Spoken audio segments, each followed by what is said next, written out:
We are back. We are back. We are back with another live stream, y'all. Back to back days for me, but it's day two, round two, joint practice with the New England Patriots, and we have a lot to discuss, man. Certain videos came out about Jalen Hurts' interception, and yeah, it was more on Dontavia Wicks at the tip, like I said yesterday. It was more on him. So certain passes, certain interceptions is not QB1's fault. But right now, I think Nick Sirianni is talking. I'm trying to get that video to you guys, but it don't seem like they have it streaming here. Yeah, it don't like they have it streaming on Twitter. Uh, yeah, they don't have it streaming on Twitter. But anyway, hope everything is good with everybody. First thing is first, man. Hopeful, praying for everybody, good health, and being able to prosper and focus on the day and not allow this training camp, or not even training camp, these joint practices to actually consume your emotions. And we're Eagles fans, so of course we're going to allow that. We're going to allow that. But what do you guys think? What do you guys think about yesterday, and what are we excited for today? What are we excited for today? We got Jalen Hurts is already out there. Some news already. Jalen Hurts is already out there warming up. Kyle Lemon is in pads, not just upper pads, but his knee pads as well. So he's gonna be doing more than what he did yesterday. So that's a good sign. Going in the right direction. Just want him to stay healthy. Of course, that means Devontae Smith is better. Um, yeah, it's a lot going on. It's a lot going on. They already out here, working out. You know what I'm saying? So it's just one of those things that you just gotta really, really, really pay attention to. You know what I'm saying? Um, let's see. But there it is. There it is. There we are. There we are. Looking for progress, right? And the things that, that we're really focused on, making sure that we're all on the same page as far as our assignments, our effort, our fundamentals, our pre-snap penalties. So, again, we've been making improvements there because you have no choice but to make improvements when you practice the way our guys do. They put everything into practice. We have good intensity at practice. And so, I think it's been a good progression, and we're continuing to look to get better. Your offense struggled against simulated pressures last year. What does the new offense do to address that? Yeah, I'm not going to get too much into scheme, but you always are looking for. You want to try to put the guys in as many uncomfortable positions as you possibly can. You get that in practice, you get that in walkthrough, you get that going against different teams, like we are right now. And again, you might think that you're going to come out and see a certain defense, but we know that, they game plan too. And so you're trying to put yourself into as many unknowns as possible, and play your rules with those unknowns, and then make adjustments off of that. And so, yeah, again, I think it's just so important at this time of year where you're testing your rules versus every different look you can get. And this is a great opportunity for us to just, you can do that in walkthroughs, you can do that in some periods where it's like an offensive emphasis or a defensive emphasis, which we do in during training camp amongst each other. But this is a great opportunity for us to get some more unknowns when we go against another team. You and AJ had a lot of success together. Was it weird practicing against them? Did you get a chance to catch up with them? What was yesterday like for you? Yeah, just good to see all those guys. Good to see AJ. Good to see Milton. Good to see Christian Ellis. And some of the guys there. I've been on a team with Hunter Henry. Good to see him. You build relationships with guys, and those relationships, when they're strong, are lifelong relationships. So it's always good to see those guys. yeah, obviously we've had a ton of success together, and so it was good to see those guys yesterday. Sounds like Bernard is iffy for week 1. Did he suffer a setback? I think he's doing a nice job progressing. We'll see where that is. We'll see where that is as we get closer to it. But he's working really hard to get himself back and doing the things that he needs to do and the things that he can control. And so, yeah, I'm not ready to say that or where we are on any of that yet. Except for the guys that aren't out there practicing are working hard to get themselves back. And we got a great training staff and doctors and strength and conditioning staff that are working hard to make sure he's ready when he can be. How much more value can you get from working your new offense against an opponent as opposed to going against yourself in training camp or even in the preseason game? Yeah, again, I think it's kind of what we talked about earlier, in the sense of you're trying to test your rules versus every different thing. And again, in walkthroughs or in offensive emphasis or defensive emphasis periods, you can simulate. Hey, let's get a nickel pressure on this, or a safety pressure here, or a line stunt here. And so it's just in a practice like this, you're getting some more of that you haven't seen on a daily basis, or even stuff that you haven't scripted into a daily basis. So that's always good, because again, we want to make sure our job description to the players is extremely clear.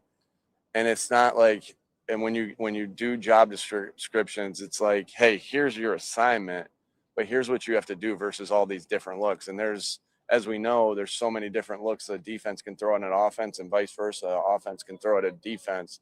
So you're trying to prepare them for every scenario. And sometimes the answer is, hey, we got to do this combination or make this call right here. And sometimes it's, hey, we got to check out of the play.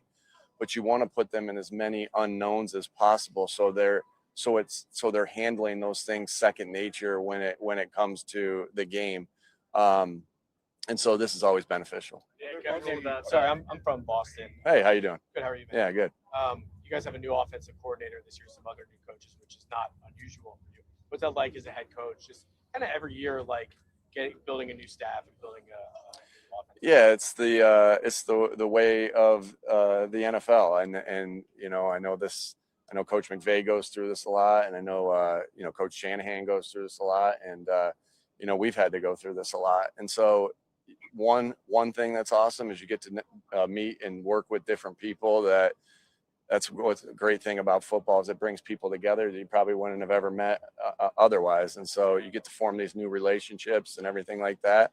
But there's a lot of work, obviously, that goes into that as well, of all the things that have to be taught and thought through. And hey, if you're in this scenario, situational football especially, of hey, when we're in this scenario, this is the kind of plan of attack of how we do things. And so it's getting everybody on the same page in that manner of the game management portion of it. So it's fun. It's a long process, but it is a big part of the process that we got to go through, and it's always fun going through it with new guys. And not only are they learning about kind of a way we attack in different certain ways, offensively, defensively, but you're also getting to learn how they've done it in the past, and that's great collaboration, because sometimes you're like, I haven't thought about it that way. And you find the best path for the 2026 Eagles, not, hey, what the 25 Packers did or what the 24-5 Eagles did, but what's the best path for this team. And so, with that comes growth, and and I always appreciate that, and that's this time of year and with new guys. Sean said that he was going to experiment. You're from Boston, yeah? Okay. Sean Mannion said he was going to experiment up in the booth in the next game. Just what are your perspective on the pros and cons of that perspective? Yeah, everybody's a little different, and so I want to make sure that he has an opportunity to feel both things out. Again, some guys like to be up in the booth, some guys like to be on the field. Without getting too much into it, I always think it's important to be able to have a direct line of communication to guys.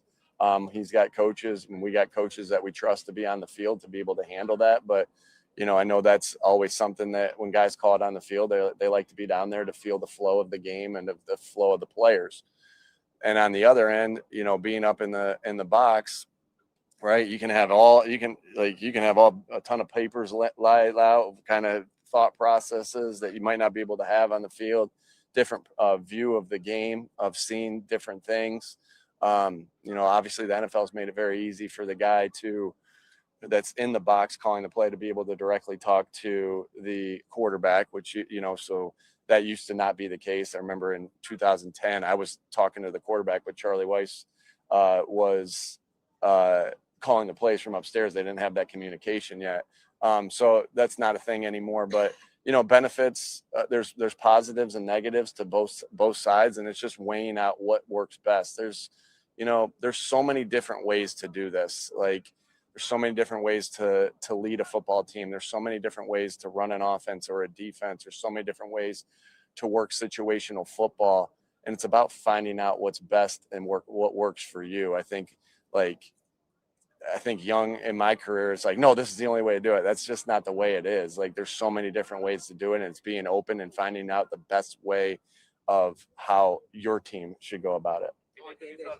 I know, obviously, you're from the same hometown as Brian Hodson from this area. I know we went to a joint practice. You were practice earlier this year. What can you say about him as a person, and how much you're looking forward to seeing him do a Providence? Yeah, he was a little younger than me, so we didn't know each other quite as much until we got into this coaching profession. And it's been fun following his career. Obviously, he's a star of of how fast he's risen up the coaching ranks. So excited to, now that I've been able to follow him the last couple of years. Always fun to watch another team when it comes to March Madness and into college basketball, because I'm sure a big fan of that. But I've enjoyed getting to know him, and obviously see the talent that he has as a coach has been fun. And being able to bounce, as another guy, I'm able to bounce ideas off of. He was able to sit in on some of our meetings and, just be able to bounce some ideas. I'm always interested to see how basketball teams operate as opposed to football teams, because there's differences, but there's things that we can learn from each other. And rooting for them and for his success, because obviously I think highly of him. Have you thought about the new rule with the challenge flag? Are you going to? But I still like Villanova basketball. I still gotta. The new rule with the challenge flag. Are you going to keep it yourself?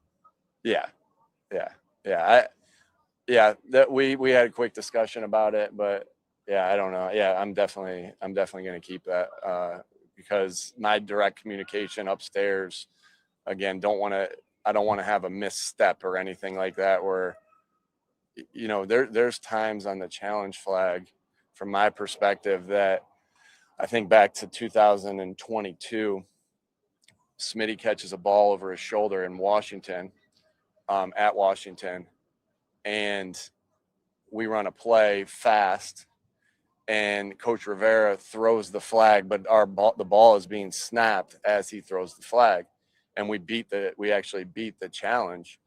And so in my eyes, the way we need to do it, the way the Philadelphia Eagles are going to do it, is I just want that direct communication. So if I have to get the flag out quick, I'm not saying my release is really quick. I'm not saying anything like that, but like, at least I can get that out quick. That's just my feeling on it of what we're going to do. And, because I know sometimes it comes down to just little tenths of seconds to be able to get that flag out per the 2022 Washington game. Two more. In past years, you've noted the benefit of being away for a few days with the team. Are you guys doing anything during these days to bring value that way? Yeah, again, these first 2 days obviously is all focused on practice, and then we'll be focusing on getting ready for the game. But naturally, guys will go out to eat together. Guys will spend time together. Coaches will spend time together. Coaches and players will spend time together. And there's a lot of time, Zach, too, where they're just together, being together. I think one thing we talk an awful lot about when we talk about connection is, you can form connection through adversity of tough practices, of adversity that you face as a football team together. You can grow connection through, building trust on a daily basis, but there is no substitute for you. You have to spend time. You can't just form a connection without spending time with each other. And so and there is no shortcut on that. It's like, how do you gel a team to get quickly to come together? Time is one of the most important things that we have here on this to be able to build a connection as a football team. And so this is just probably a more carved out time than they get, because they're not going back to the hotel or anything like that. And they almost, you spend more time together in that. So I always appreciate that about this portion of practice, of a joint practice. Speaking of Smitty earlier, how much of the offense are you unable to get to next sideline? We're still getting to a lot of it. You're still installing your base offense and still going through it. And you're this isn't, if a guy misses time in a season, you may pivot and shift, but you're still gonna, the things that are your bread and butter, your base offense, you're still gonna work through. So we're working through that right now. Last one, guys. From now until the start of the season, what do you need to see from Kyle Leonard? Again, you just want to make sure that he's just like all our guys. I talk a ton about, making sure that we're all on the same page. Everyone knows their job description.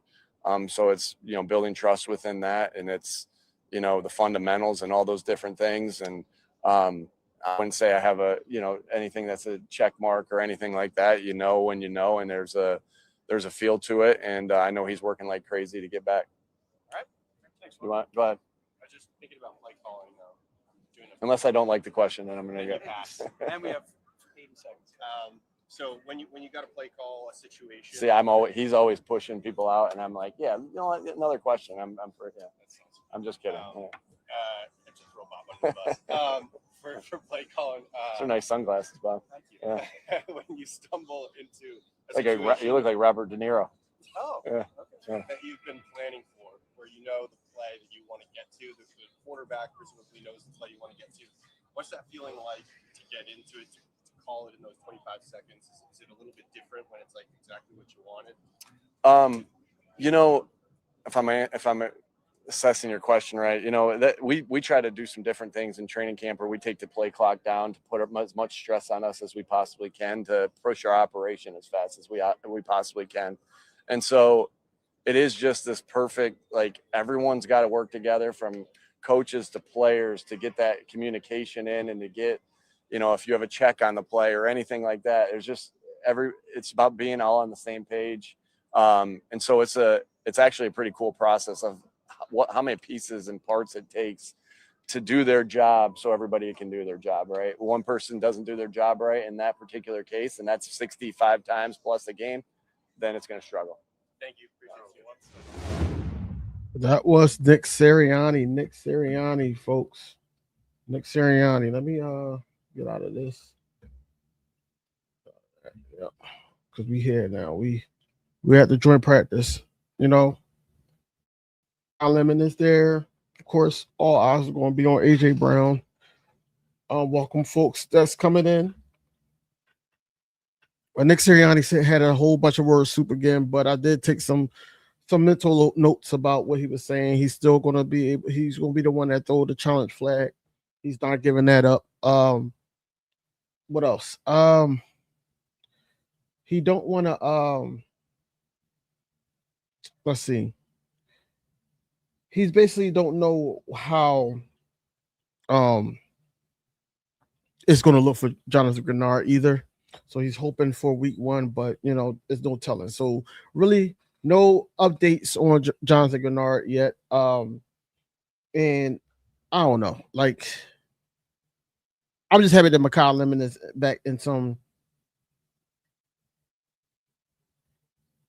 back into some capacity.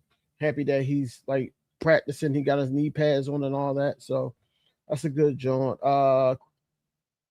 Christian Gonzalez is absent again today.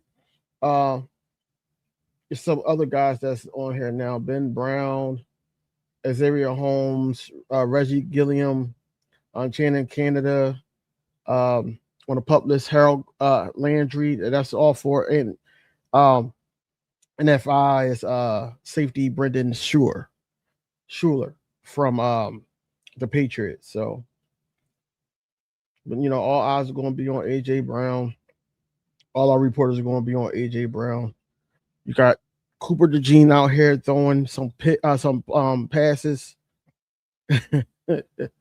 having a good time. That's fine. You know what I'm saying? This is cool though. It's cool day. Hopefully, Reek can bounce back from a tough day. I'm looking forward to that. I'm looking forward to Jalen Hurts being out there almost before everybody. Um, just being out there, man. Lemon is in the building, so we shall see. Alex, what's going on? Yeah, hoping for a big day for QB1 and also just the offense in general. And I need the secondary to step it up. I don't need I know who AJ Brown is. Regardless of how much I dislike what he's done, in his exit towards the Philadelphia Eagles. I know who AJ Brown is. He's still a great talent of a receiver. I'm not taking that away from him. So I expect for him not to, let up. You know what I'm saying? But I have faith in our secondary that we can sit up there and challenge him better today than yesterday. Wide receivers that not named Devontae Smith needs to get on board. Elijah Moore did have a good play and everything, but it needs to just stay consistent. Just need to be consistent. Keep it the offensive rhythm. Keep utilizing that running game. It's just one of those things that you gotta really focus on. You can't just allow the Patriots to do whatever they want, man. Certain guys on the Patriots really didn't know their name until yesterday, and they got some good receivers and some good players over there. You know what I'm saying? So can't take that away from them. But this is the second and last practice with the Patriots. Might have a walkthrough tomorrow before the game on Saturday, and I will be live. I'm doing a lot of play-by-play on that game as well. Alex said, "Love what you do with this Eagles coverage. Big fan of you, and will continue to enjoy." I appreciate that. I'll try, man. I try to put this thing together the best way I can, so I get the most accurate news out to you guys. But I'm happy that he's back. I'm happy that am I still sharing my? Yeah, I am. Let's stop sharing. Stop that. Yeah. There we go. Jeffrey Lurie just dropped down off a helicopter this morning. So now, of course, Nick Sirianni, they're talking to him after that conference, which he barely said anything. He's not really going to give too much gems and jewels and all that. Cool cat, what up? He's not going to give too much gems and whatever in the game plan to go. Mike Vrabel, Kyle Lemon needs to be out here, balling. I need him to be balling. Even if it was with the twos today, just ball, bro.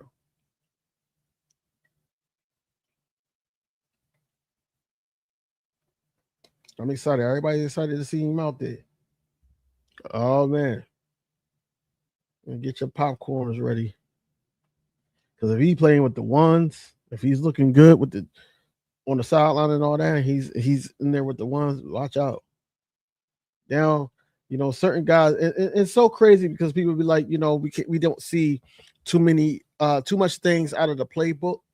But you got to think certain guys can't do what is capable to be done in the playbook, like blocking or route running and just timely separation so that when the ball gets there, you're there. Art, what up? No, so far so good. I mean, it just started. They just stretching right now, but like I said, Hertz was out there, probably the first person out there working out, going through his rituals, warming up. Kyle Lemon is in full pads today, and everybody's excited that he's out there, which is great, John. I'm happy about that. Nick Sirianni talked earlier.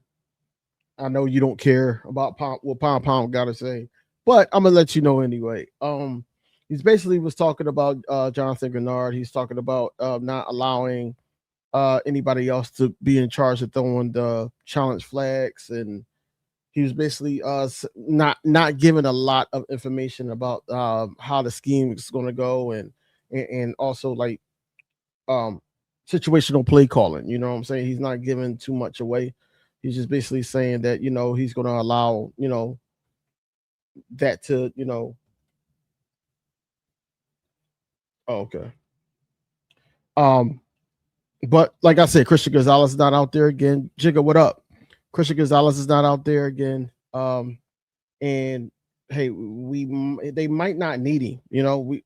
We gotta redeem ourselves. You know what I'm saying? They probably just looked at it as uh,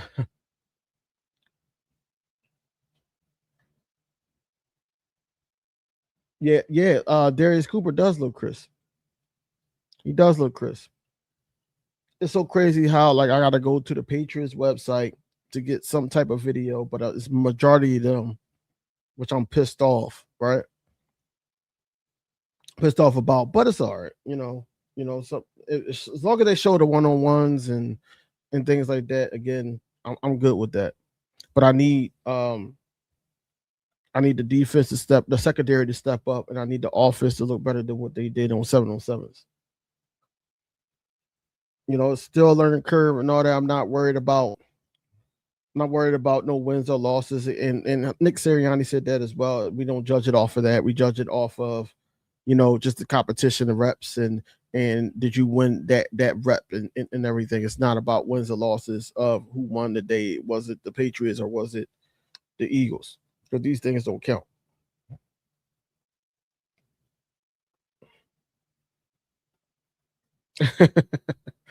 You promised your homeboy you'll give Nick a chance. Okay. This year, that's all we ask. This year. After this year, then you could go back calling him pom pom, saying that he needs to get fired, whatever you need to do. But this year, like even think, you never know. You never know. It's Nick fault Jillian holds on to the ball too long. Here we go. Jigga, it's 10:30, bro. It's 10:30 Eastern Standard Time. Because I don't know where you're at, but Eastern Standard Time is 10:30. Nick's fault our interior line was hurt. It's kind of Nick's fault for the first thing. The second one, no. But the first thing is kind of Nick's fault, though, that he holds on to the ball too long. Because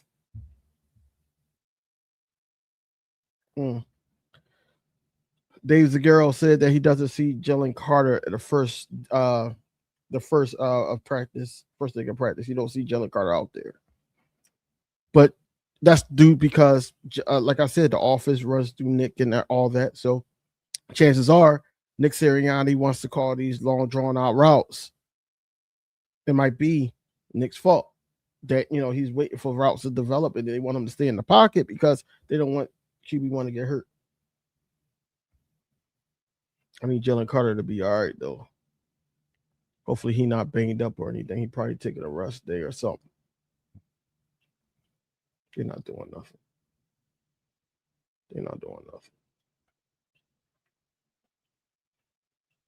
I don't even know who the hell that is. They're going to Kyle Lemon. Oh, he got the joint on the deck. Oh, yeah. It's a go. It's a go for Mr. Lemon. What's going on, Anthony? What up? What up?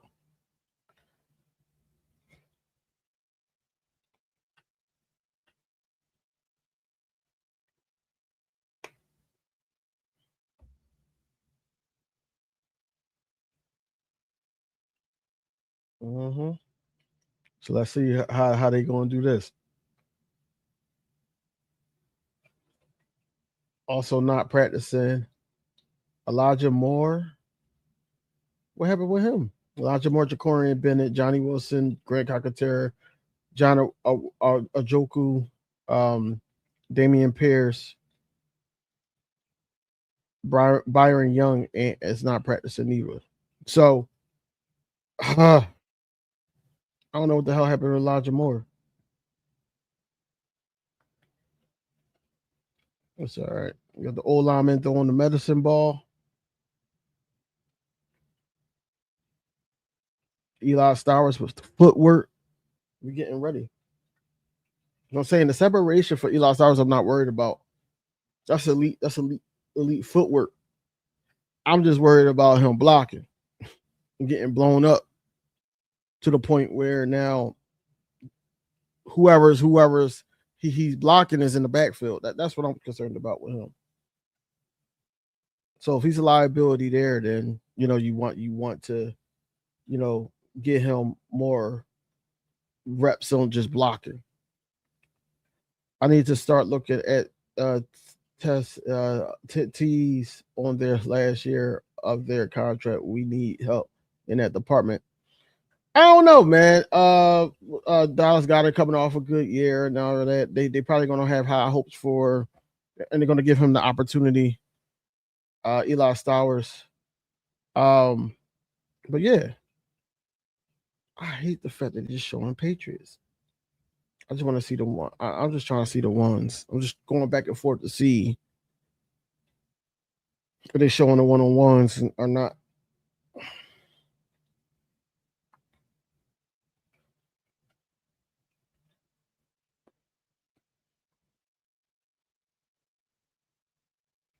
Yeah, Johnny Munt has been the tight end 2 all camp so far. And that's because due to his blocking. You're going to need the tight ends to block. Speaking of Johnny Munt, you don't play it. There you go. Gotta stay hurt. We have no one after him. That's a viable option. Just want some insurance. No, I mean it's a question. It is. It's a question, especially on offense. You want your best guy out there, or you want good guys out there. Now, like I said, Eli Stowers, I feel like that, even though he's a rookie, I think they could get you some plays, but it's not going to be like Dallas Goedert like right now, because he's still learning. He's still a sponge, but at the same time, I would be okay like if Dallas Goedert got to sit out a game and have Eli Stowers just offense only, and just have that extra blocking like the running back, and then also have Johnny Munt out there. If you do a 2 tight end sets. They say Eli Stowers and Hurst had good connection. They probably do. I bet they do. I bet they do. I bet they do. But I'm excited, man. I don't know who they are either, Jigga, but I don't know. I hope he does though. I hope he does have a connection with Hurts. All right, that's exciting. We expect Lemon to be available in these Jordan practice. I was all talking trash saying that he need to be here because he's not going to be able to play, and now he got the little protection thing on his head. He got the full pads on. We shall see. We shall see. If I hear his name and he's scoring touchdowns and all that, look, he better play. He better play Saturday. Give me something to be excited about. Do this loud play-by-play. You know.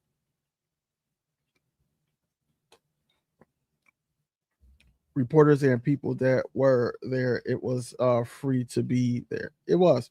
You didn't see all them people running. He's in individual drills right now.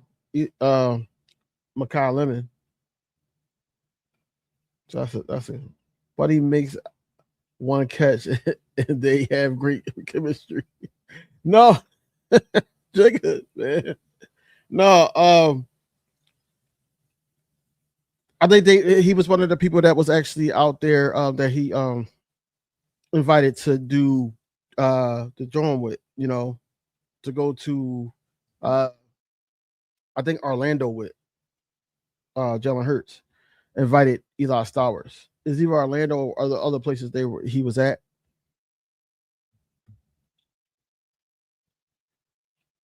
DV, you seen yesterday morning? I said we might need another receiver, and Lord Brunson said it a couple hours later. Look,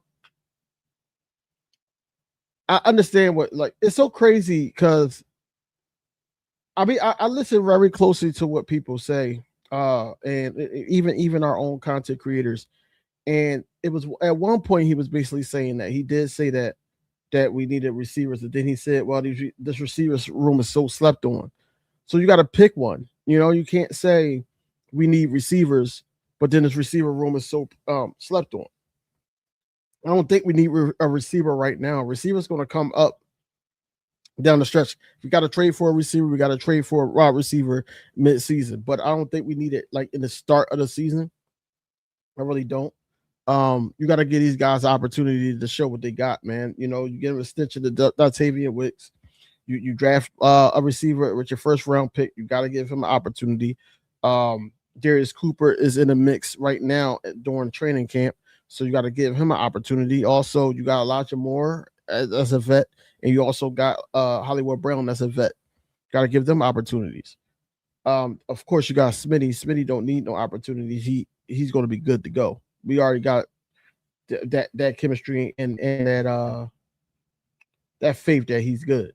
You know what I'm saying? Anything yet? No, it's just white guy. They just talking. All right. All right.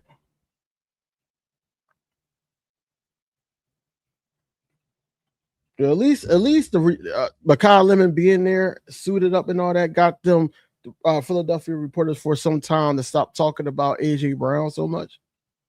So now they talking about, they're talking about Makai Lemon being there. Hopefully he does some type of at least 707s. Jinx, what up? What up? What up?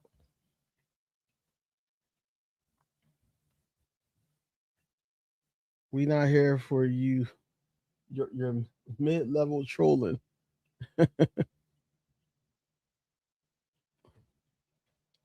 That's funny.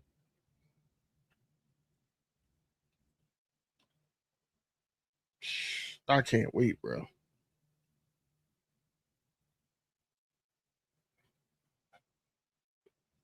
I think we have enough in the wide receiver room. What's wide receiver 3?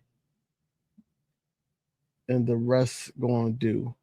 Smitty, Wiggs, Goddard, Saquon be 4th and 5th option.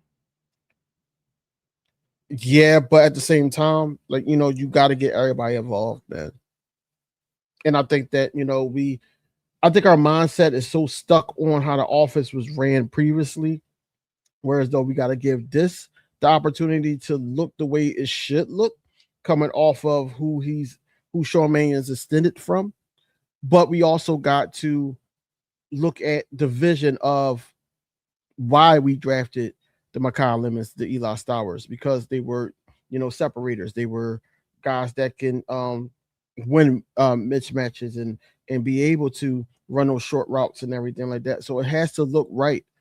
I just, wish we knew a lot more, but the way, I was looking at, some certain players from the Packers, the Rams, of course, and San Fran, and just looking at that tree and the way it looks, especially in this West Coast type style offense, I think that, it would be good to just wait and see. You know what I'm saying? By trade deadline, we'll know what we need. I just want Mar from Arizona. You've been saying that. You've been saying it.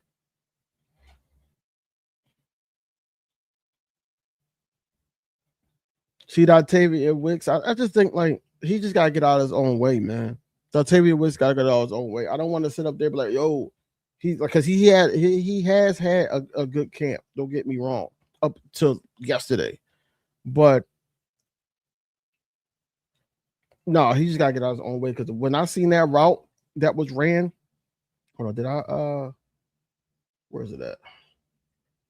Where's it at? Where's it at? Yeah. So when I seen that route, it was so lazy. It happened so fast, but it was so lazy, and he tipped the ball, and defender got it. What that wasn't on Jalen Hurts. Like you gotta catch that. You gotta run with purpose. Got Mekhi Lemon running backwards. Let me go back here. Yeah. So everything is Mekhi Lemon. He's working the individual drills. Mm-hmm. I want Jalen to elevate the room. Dude has had plenty of talent around him and been sorry. What's going on, Aiden? I was just watching the on ones of y'all training camp with Justin Jefferson and what's the other one? Dang, Addison. Jordan Addison. It's pretty dope. How do hey I ain't never asked you, Aiden. How do you feel about Kyler Murray being the day one starter? Do you think it was too soon of a call?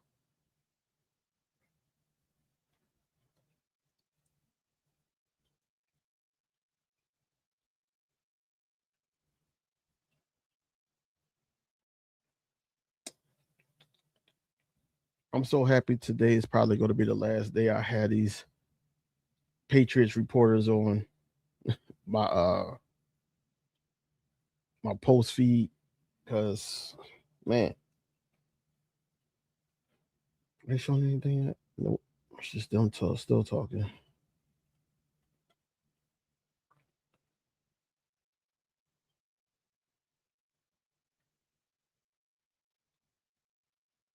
So you think O'Connell had to make a decision? Okay, but do you think it was the right decision though? We should just get 10 linemen and run the rock. Jigga, you gotta stop trolling, bro.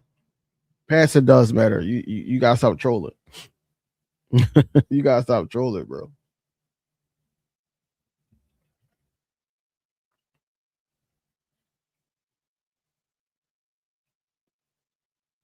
Dallas Turner looking like the truth. Yeah, he is.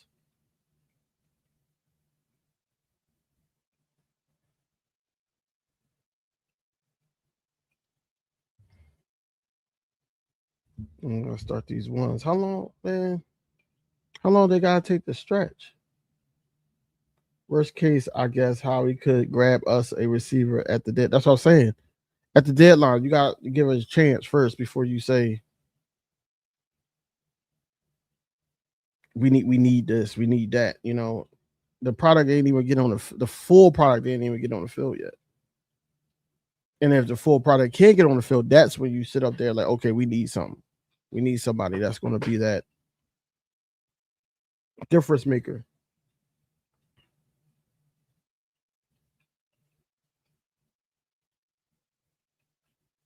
All right, so the Eagles takes the field now. I swear they was just already on the field.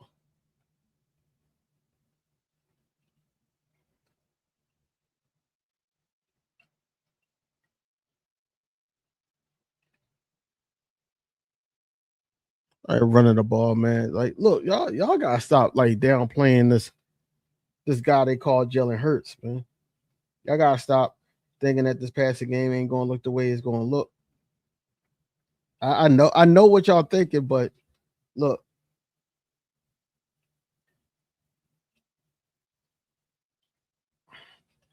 AJ Brown first rep of the day out of bounds against Quinyon Mitchell. They're gonna play it.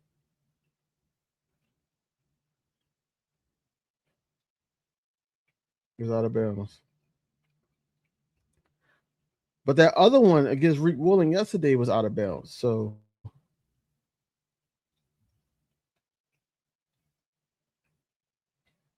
that's what I'm saying.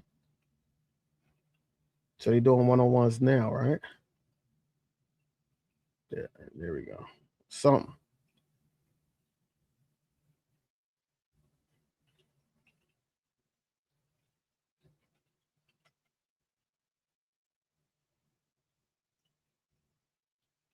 Matt McWilliams.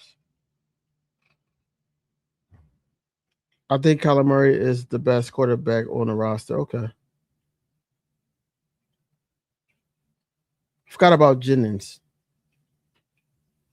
Oh yeah, they got. Oh, y'all got a nice receiving core. And T.J. Hawkinson, Aaron Jones. I forgot about Jennings.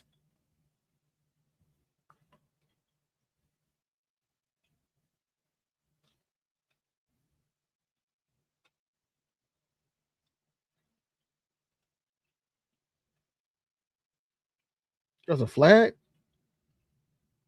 That wasn't even a catchable ball. That's crazy. That's insane.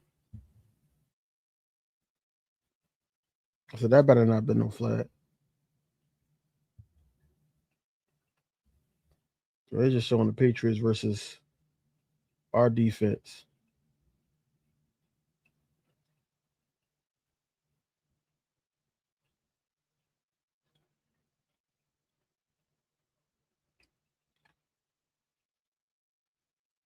I want to see Octavia Wicks. Wicks versus Carton Davis.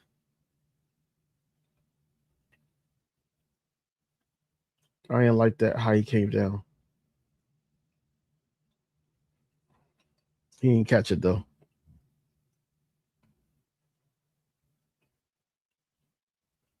He didn't catch it. Been sorry don't mean he is sorry. We have different expectations of what Jelly could do. I guess no. I know what he could do. And my whole thing is just because he hasn't done it doesn't mean he can't. Good morning, gang. What's going on? And we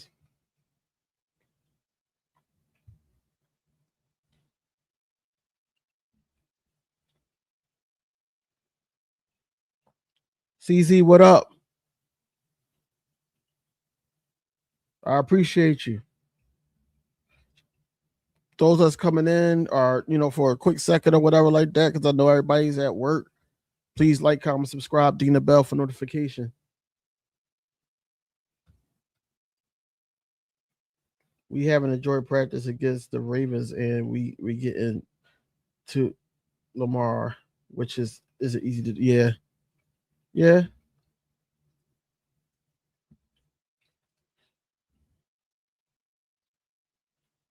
Eli Stowers versus Kevin Byard.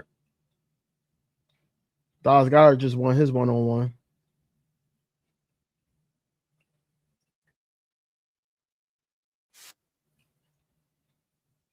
Turn that down.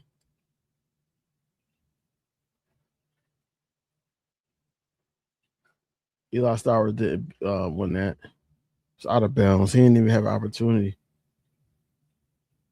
Did you see the point of view of Hurts throwing down the middle, being a quarterback ain't for the weak?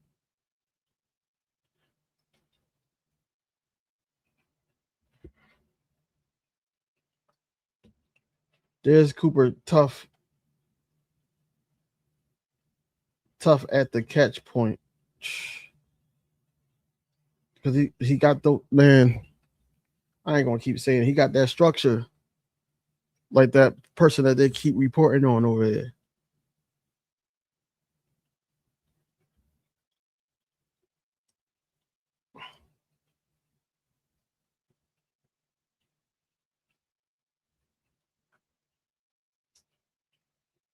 Look at that.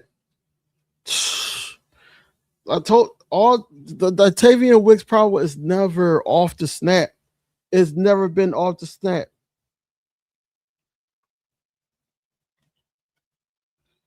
It's not never off the snap. It's always like, can he finish the job? It's like crossing somebody over and you brick it. Like that's frustrating to watch. It's never been that. AJ Brown just beat Q on a 2-on-2. AJ got open for the touchdown from a few yards out. He caught you lacking. All right, so it's 1-1 right now. And 2-on-2s.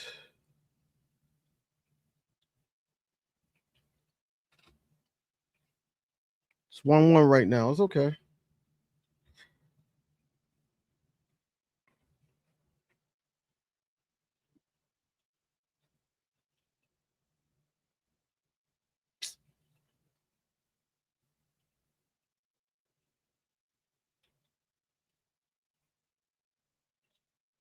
No easy routes.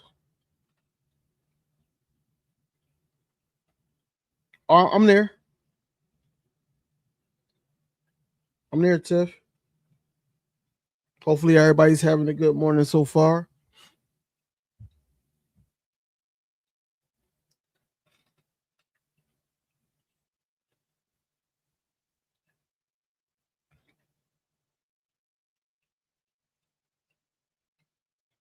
Good defense. Back in the end zone.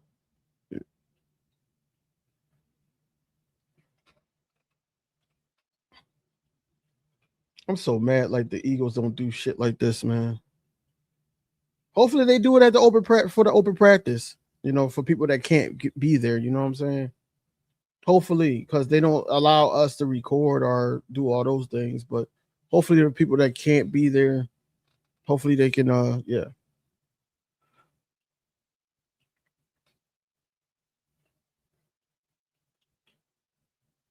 Come on, Makuba.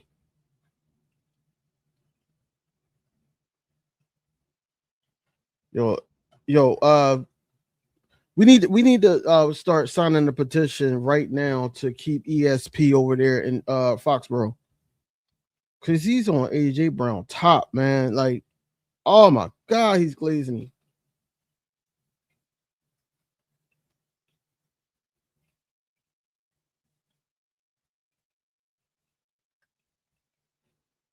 He is glazing him. It happened for the third time. Yeah, I seen it. I seen it, Tiff. Creek just let that go. Like, come on, man. It's like y'all no effort, bro.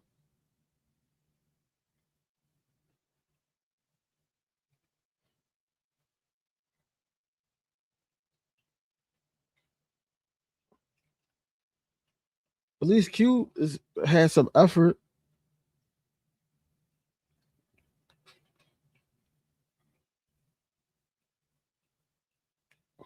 Again, Art, it's still AJ Brown, bro. Willie, what's going on, man? Yeah, it's right now. Right now, Willie.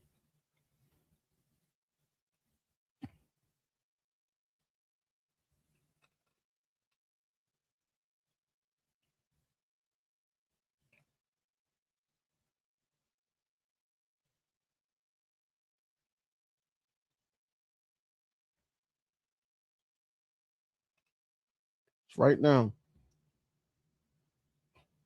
I just don't like this crap.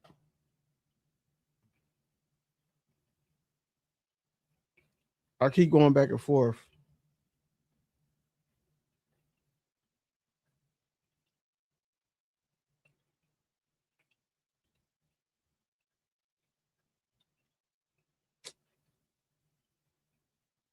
These reporters is pissing me off, bro.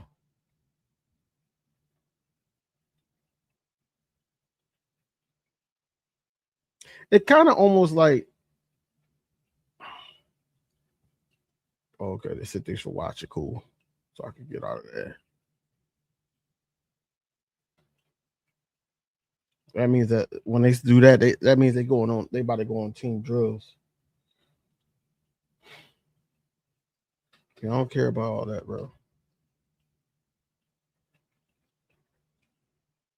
Let me see. They said it looked like he was out of bounds on one of those.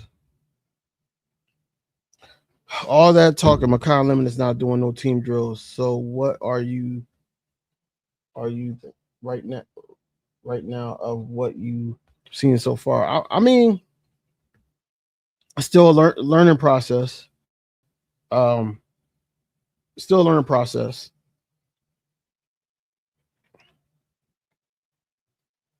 That's all.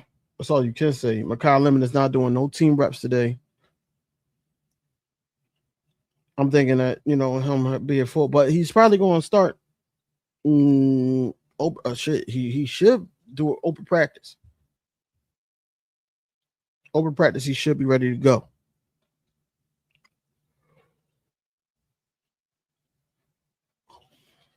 I'm trying to wait. Like I don't.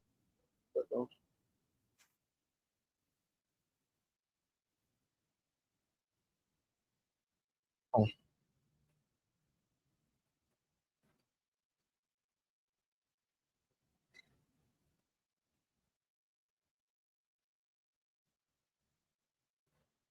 yeah. That's what it looked like. Jigga, they ramping him up. Oh, let me see something. Yo, Nick Wicks is crazy nice.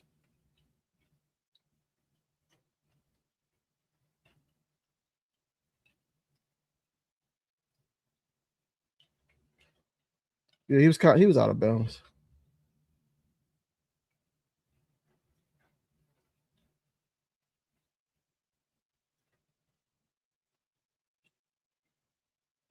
Marcus Jones just picked off Jalen Hurts again for a pick six.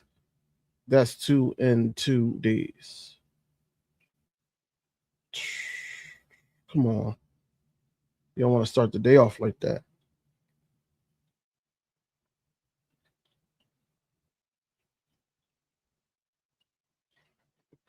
So the pass was towards Hollywood Brown in tight coverage.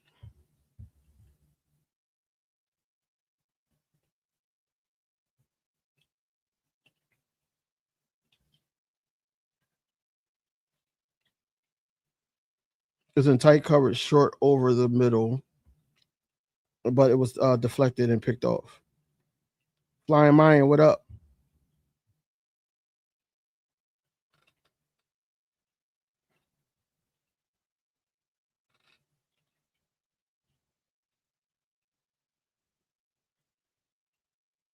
So big up. So our reporters there to big up AJ Brown, but not give context on. Don't give context on the interceptions or the plays for the Eagles. Got it. Got it. And that's what pissed me off.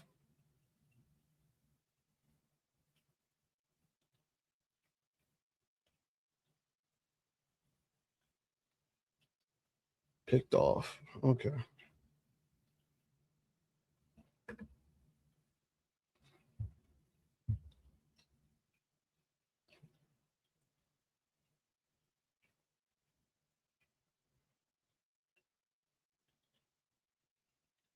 So they both still limited.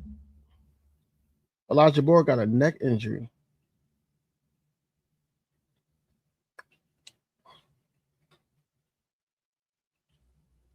Jalen Hurts just threw a touchdown to Dallas Goddard.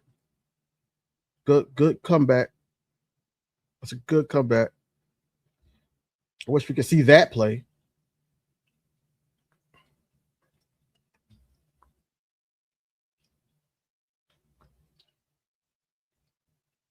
It almost was a fight between Eagles defense and Patriots offense.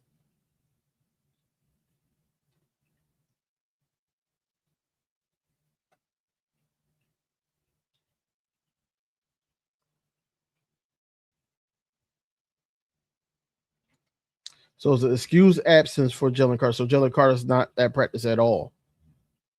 Eagles reporters are too worried about the relationship. That's what I'm saying. I don't give a damn about none of that. Care about no damn relationship between them two. I want to see what we doing to get fucking better. That's it. And them being there, they should be able to dish it out. The Patriots is doing this. We can't sit up there and see what the hell our team is doing.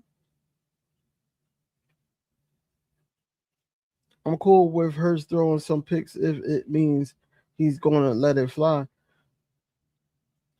Yeah, some. That's the key word, some, right? But like I said, it's practice. I'm happy that he's doing it here because I know damn well he's not going to do it in the season.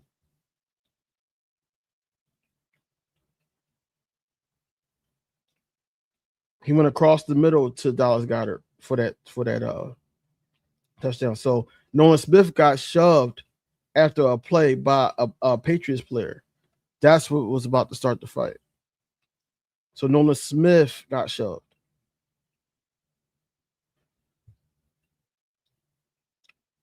What Trot Jr. do now? That's what I'm saying, man. That linebacker room is looking nice for first time in a while.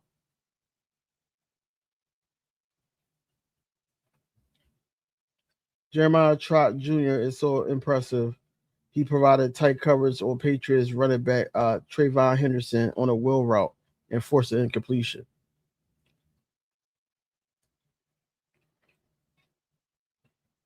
Shit, that's probably why they was okay with letting N'Kobe Dean walk. Besides, they couldn't pay him.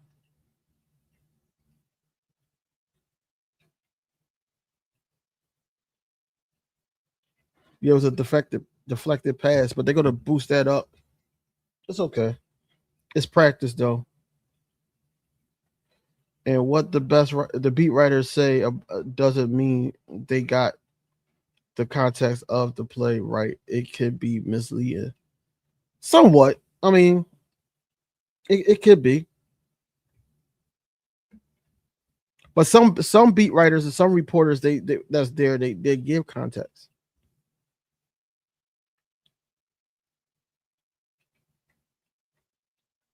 So I'm happy to hear that Jalen Carter's not hurt.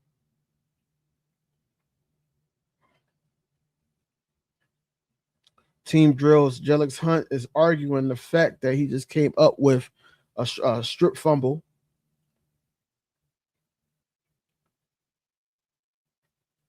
Jelix Hunt about to have a monster year. I'm trying to tell y'all. Especially if we could get at least like 80% of Jonathan Grenard. He stripped the ball out of Ramondre Stevenson's hand.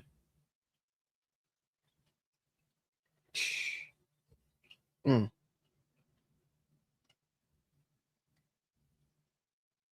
This is the difference in continuity. Pass offense looks smooth. We need practice, need patience, but this is Philly. We don't have that. No, we don't. We don't. And it stems from a lot of things. The eagerness to make it look like how it looked in 2022 and 2024. And then also like what we went through last season. The standard is high because we've been winning and we want to keep that main thing. The main thing is winning. Jalen Hurts with a nice design quarterback run up the middle for a big game. So yeah, they're not taking that away.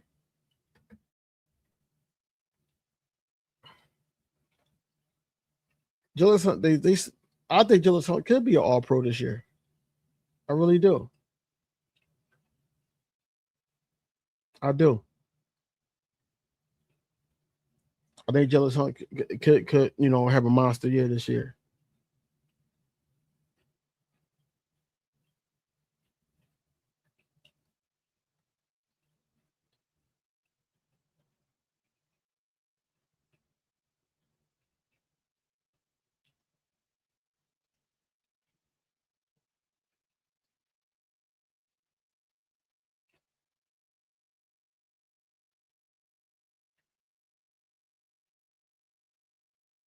He almost dropped that too. He almost dropped that too.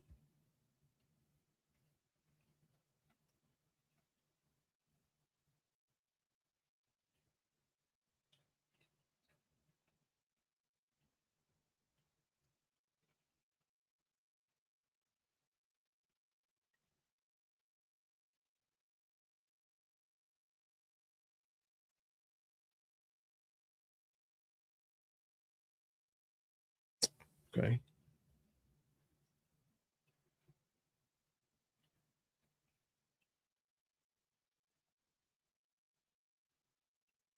It's getting a little chippy though. Some fights breaking out. No. Nolan Smith, Jordan Mailata among players drawn at PAX. That's what I like. Imagine y'all quarterback just threw another interception 4 in 2 days. My quarterback could never love way better than Hurts. So I can't say what I want to say because you really believe Love is better than Hurts, but Love hasn't beaten Hurts yet. 1, 2. Love couldn't do half of the things that Jalen Hurts could do. And 3, when it comes to Jordan Love, Jordan Love has coaching that can call plays. It's not just on the offensive coordinator or anything like that. You know what I'm saying? Through hindrance, Jalen Hurts is still better than Love. And again, this is training camp. This is practice. See, I expect for losing organization in the past, decade or so, to sit up there and think that, this really matters. Because just like I could say, Jalen Hurts interceptions is him going through a new system and everything. Everything is totally different in Philadelphia right now, offensively, right? But I can also say, yeah, everybody's hype about AJ Brown catching these balls now. But what happens when Drake may get killed, or when people start to cloud him? He could do all this in one-on-one. It's good to see the fans get hype and all that, but when they start clouding him and that safety's coming on over the top, he's taken out of the ball game. Then what? That's what I'm saying. Like, you can't really judge practice. It's practice.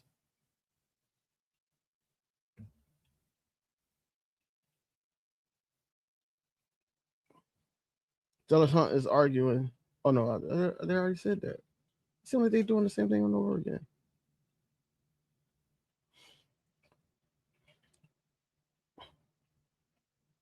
May has better ball placement, plays on time, more something Hurts is trying to learn.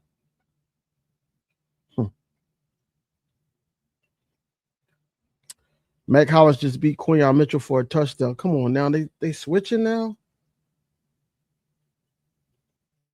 At least challenge them, dog.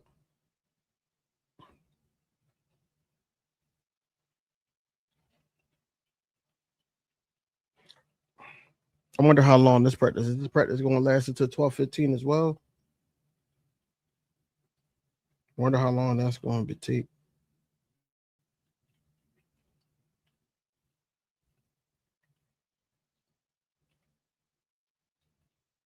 All right, so I'm looking at the videos. So yeah, he recovered. He recovered right after that interception, though.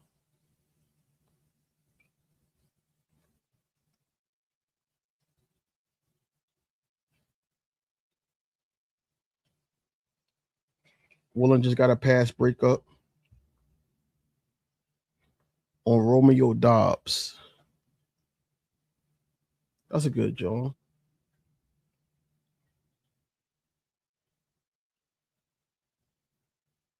Oh yeah.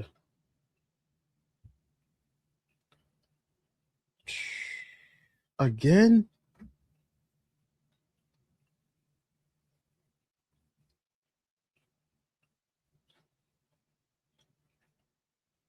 Oh, that don't matter.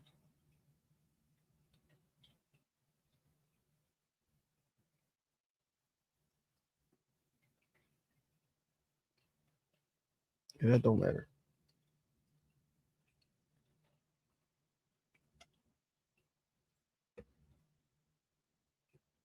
He just ran the coop. That won't happen in the game, though. That's not a true Green Bay fan. He never beat Hurts.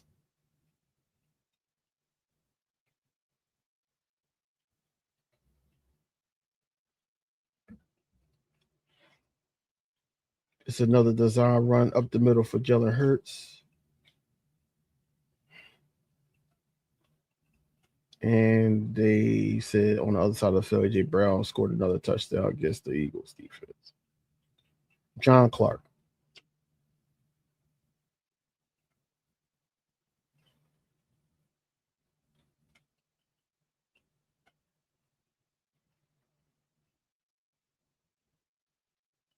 But we couldn't expect anything less. Like, what do you think that he was doing as an Eagle to these cornerbacks? You know what I'm saying?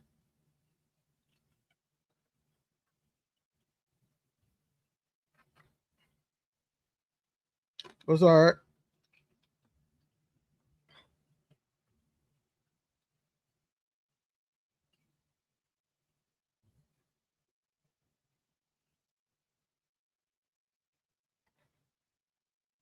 Jalen Hurts to Wicks, middle of the back end of end zone. Second touchdown for Hurts today. That's what I'm saying, man. So 2 touchdowns for Hurts today. Some QB keepers so far. I'm sick of these beat writers. They don't give any kind. They not. Oh, they not. Hold on. I just did. Hold on. Where's the history? All right.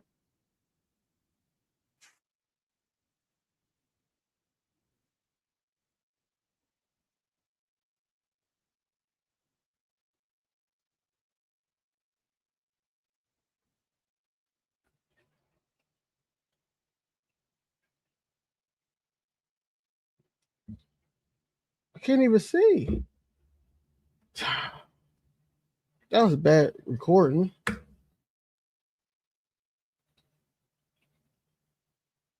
Yeah, it is getting chippy out there. But I can't even see, like, the camera is horrible. Whoever did this is horrible.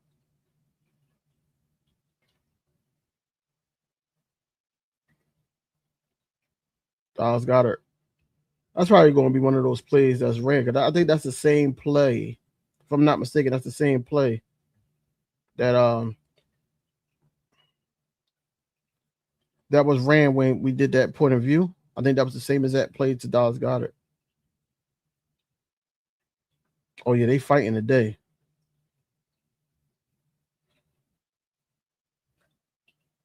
Rick Woolen being physical, I like it. Lane Johnson involved in a post snap fight. Lane seemed mad about a tackle to the ground. Nina, what's going on? I hope Mom Dukes is okay. I hope y'all health is okay. Everybody's in good health, having a good Thursday so far. How is y'all running game looking today, or are they talking about it? So yesterday it was looking great. They're not talking about it today though. I think they're focusing more on the passing and getting Jalen Hurts going. You know, I think that's what they're focused on. I don't think they're focused on the run game. I didn't hear anything about the run game as of yet.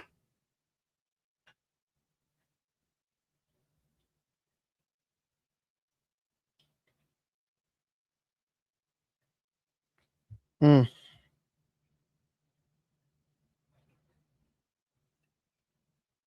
So now the offense is about to fight the defense.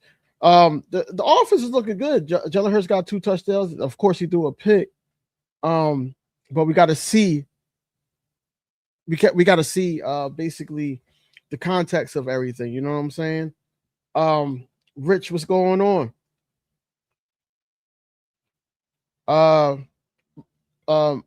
Makai Lemon, Nina, he was out there in full pads, but he's not participating in the team drills. So, you know, Romeo Dobbs just scored a touchdown. I don't know who that was on though.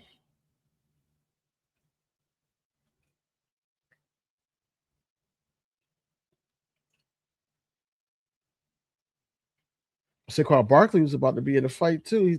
Saquon Barkley had to be held back. Oh man, they about to wake up the bear.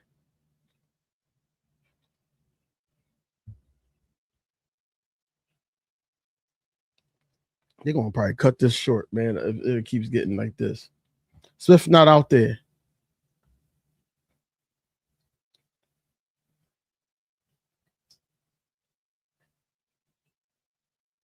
Yeah, the list is a joke. Trey McBride at number 19. It's crazy. That's insane. Shit, Anthony keeps talking about we should get the wide receiver from the Cardinals. Hey, let's see if we can possibly get that. Tyreek Woolen with an interception.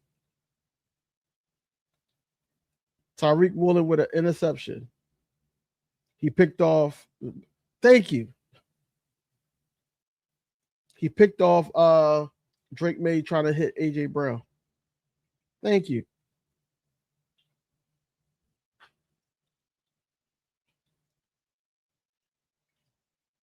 They're gonna cut this short. They don't want it to turn into Dallas versus the Saints. So, because that was crazy. I keep talking about it because it was insane. That was like a neighborhood versus a neighborhood brawl. I'm sorry of the Cowboys fans so interested in our training camp. Yeah, because we talk so highly of our team and we're so, they call it arrogance, not confident. You know, some people don't like read the dictionary or anything like that, but it's okay. But yeah, it's one of those things where we're doing good. So now it's just like, all right, well, we're going to look at them. So anytime they do something wrong, we're going to hold that against the fan base. In practice, too. It's in practice. Because at first, you know, Jalen Hurts had to do good in regular season. Regular season, he hasn't have a losing record. Always been in the playoffs. In the playoffs, he's always showed up. He got 2 championships, been two Super Bowls, and so forth. 1 Super Bowl MVP, 1 Super Bowl championship. But now it's like he also has to be good in practice too. Like it's nonstop. It's nonstop. So I'm talking about interception.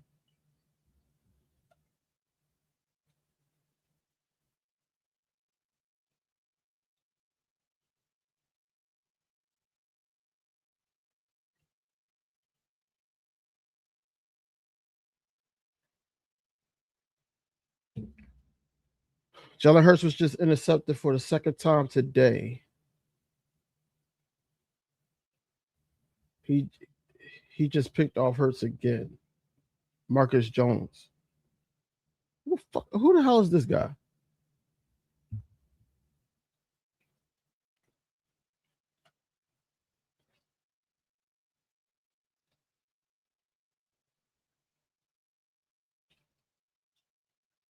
Aaron, people call us arrogant. Intelligent people call it confident. They act like training camp, everything got to be perfect all the time. Yeah, they do. They do. Mark, who the hell? I got. What number is he? Marcus Jones, Patriots. Let's do number 25. Okay. Marcus Jones.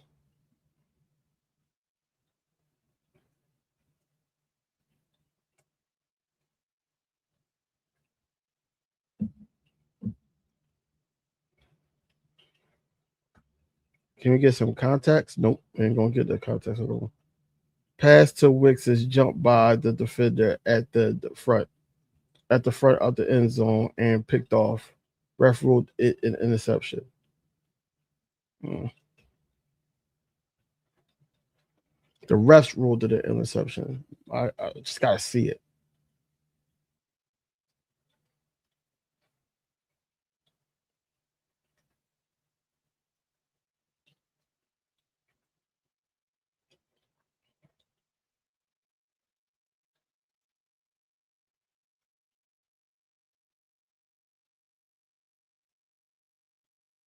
Ready to fight. Okay. I can't wait. I can't wait until the season starts, but I need to see how we learning from everything. You know what I'm saying? 2 days, 5 interceptions. It's almost like it's like we're at the immature stage of the offense scheme right now. And we shouldn't be there, especially with 24 days away from week 1. Should be there.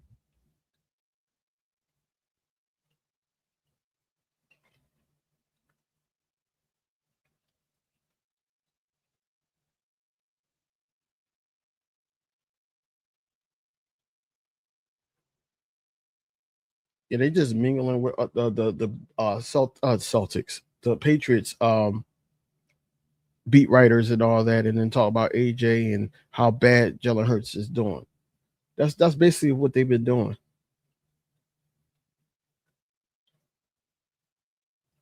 I just want to see how it looks like.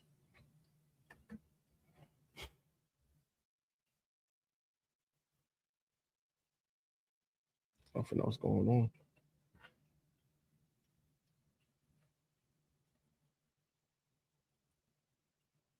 How the hell is Tommy DeVito still in the league?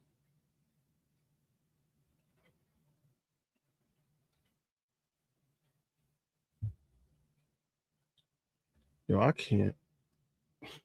Now they shitting on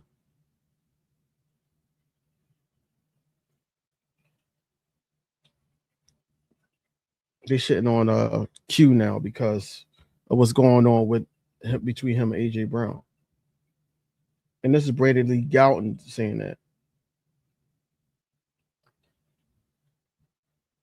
I think that was his first one today. I think that was his first one today.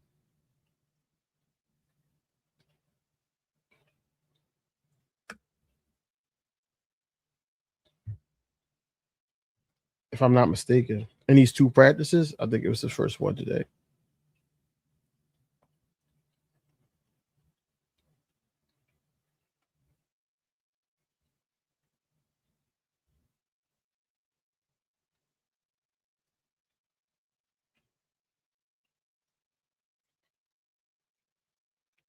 One thing I hope for the rest of Jalen Hurts' career, I don't want him to go out like Russell Wilson went out. I really don't. And Russell Wilson was a beast in his prime, but I just don't want him to go out like that.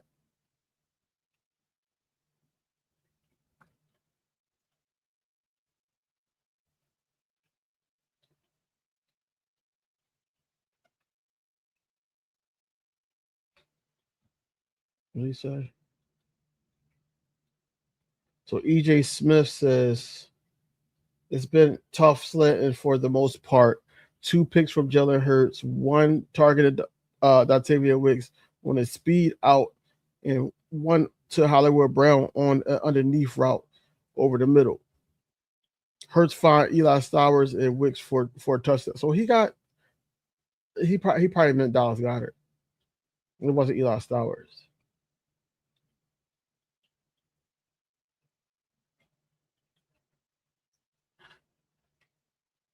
Russell Wilson could have had 2 Super Bowl rings had that coach didn't. Yeah, right. He made the bad call. It wasn't Stowers.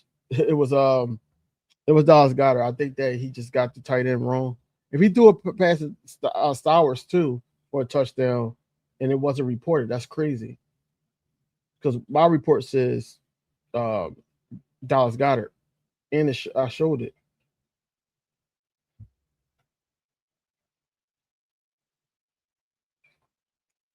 Rizzo drills today. Eagles' first offense with some struggles in the first period, condensed area, but a couple of Jalen Hurts interceptions. Although Milton Williams would have had a likely sack on 1. Yeah, he tossed a couple. He did toss a couple TDs to Dallas Goedert and Dontavia Wicks when given time.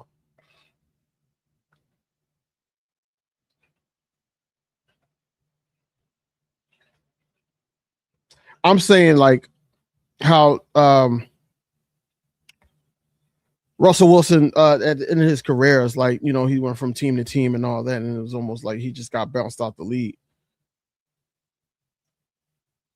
Like that, like he wasn't like a Super Bowl champion at one point and was putting up good numbers with Seattle and helped change that brand. You know what I'm saying? That's what I don't want for Jalen Hurts. I want Jalen Hurts to still be in that trajectory to being great for many years. They can't even do proper reporting talking about the wrong place. That's what I'm saying. Like it was the wrong person. But that's what I meant, Art. Like not I'm just talking about that. You know, the Broncos made him look silly. Then he goes to the Giants. They benching him for damn Jackson Dart. It's crazy.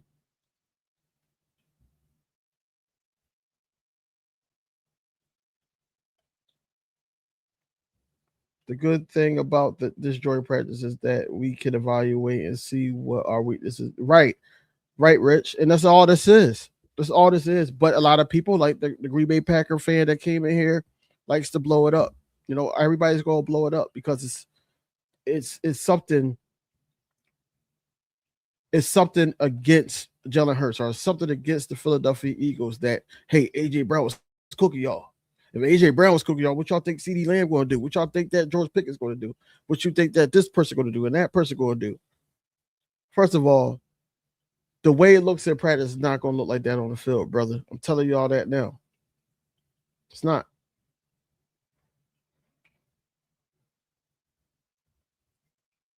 Because you got bad reporting from the beat writers and reporters, but then you also got some lazy reporters that's just retweeting and copying and pasting what the other people are saying. And I get it, some of them not even there, but at the same time, like, come on.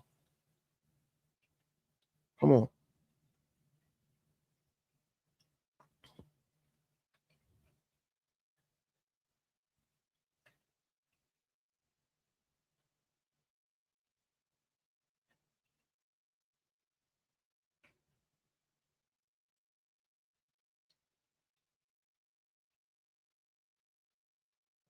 Come on.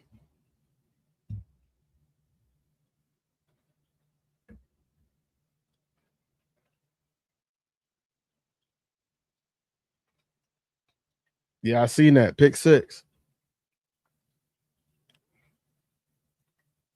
Rick Woolen is redeeming himself today.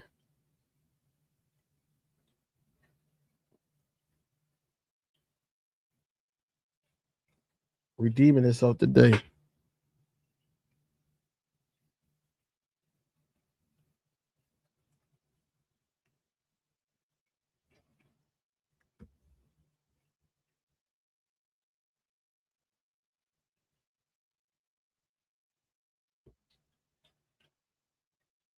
All right, let's see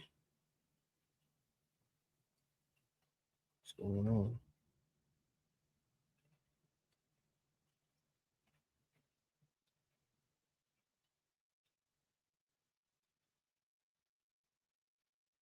And Cooper DeJean won that. Okay. Okay. That's a lot. Jalen will not be like Russell Wilson. His mindset is totally different. Winning is all cares about, and will do whatever it takes to win. He does not play the game like the typical quarterback, right? But that's what they don't like either. I'm not saying that. I'm just saying like after his stint with the Eagles, down the stretch, down the stretch. That's what I'm talking about. Saquon yard with a 3 yard run, left tackle skirmish a skirmish afterward. Lane gets involved. Hurts run it in for a touchdown immediately after. So yeah, they didn't want to count that touchdown though. He ran one in. DV, I think Hurts would hang them up before he plays for another team. I will hope so. I will hope so. He's going to get another contract here. Yeah, right, right. Yeah, I think that he'll stay. He'll retire at Philadelphia Eagle.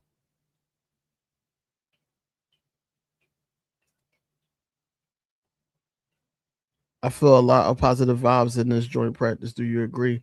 I feel like that. It's a learning process. From our guys, yes. I don't know what you mean by that, Rich. I don't know. Besides, like the learning curve and all that. Yeah,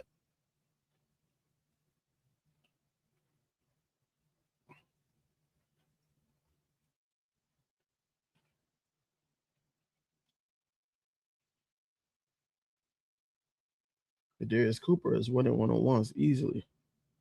He's not going to go somewhere else and play meaningless football. Right. I don't think so either.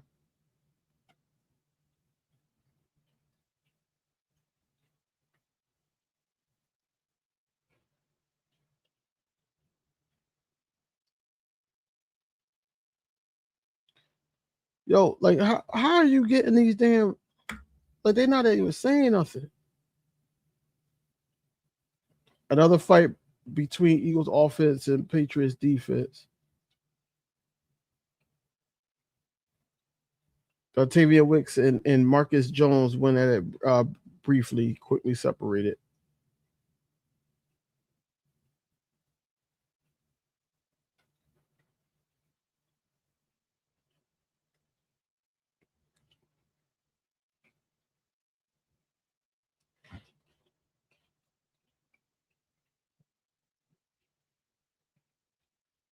You said EJ's?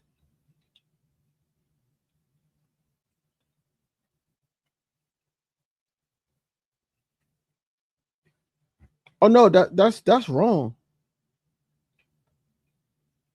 That was the that was Dallas Goddard. That wasn't Stowers.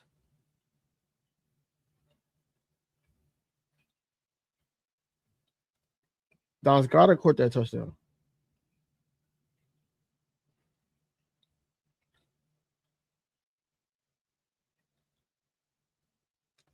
Here.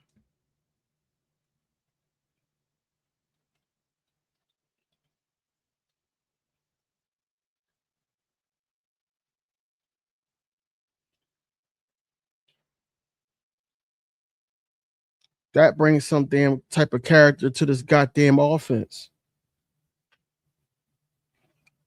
He was 2 for 5 yesterday, Rich. Jake Elliott. He was 2 for 5 yesterday. He was having a good camp until yesterday. I don't call that rusty though.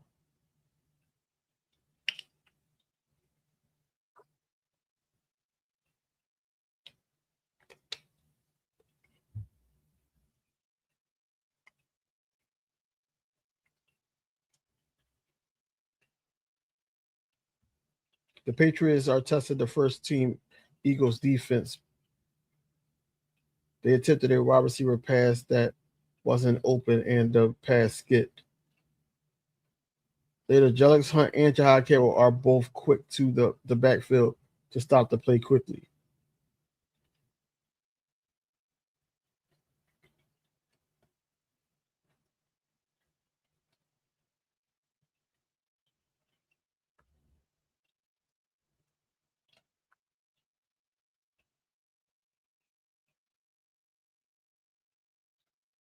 Uh,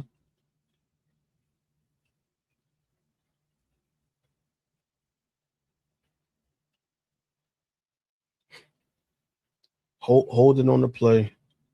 I thought Tink Bigsby had a long run for a large game, but it was called back because of a hold.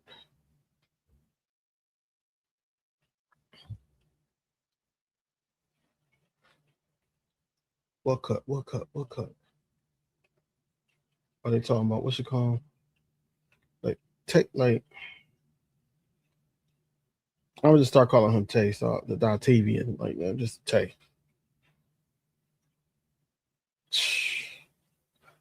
You just gotta finish his food. That's all. Consistently, just finish your food. Because the problem with tight end that can't block, it makes it too predictable. It does because you know if he gets in, you already know he's not blocking. You already know he's not blocking.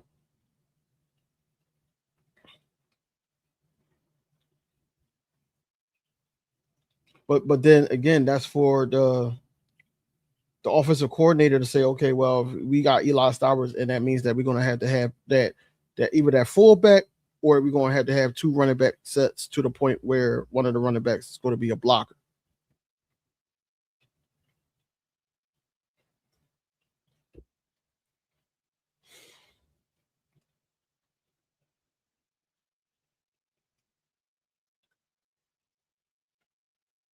Yeah, Eagles reporters is fucking ass, bro.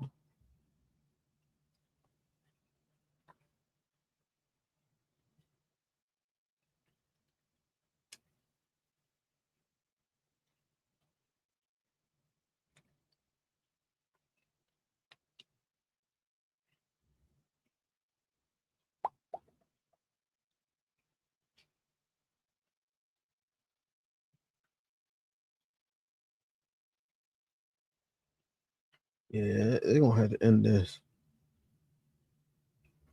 Corey Dorndon and Elijah Ponder sacks Jalen Hurts on consecutive snaps with another skirmish in between.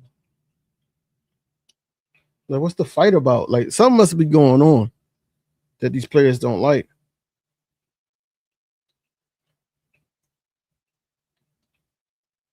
Or that's just the Eagles trying to be physical.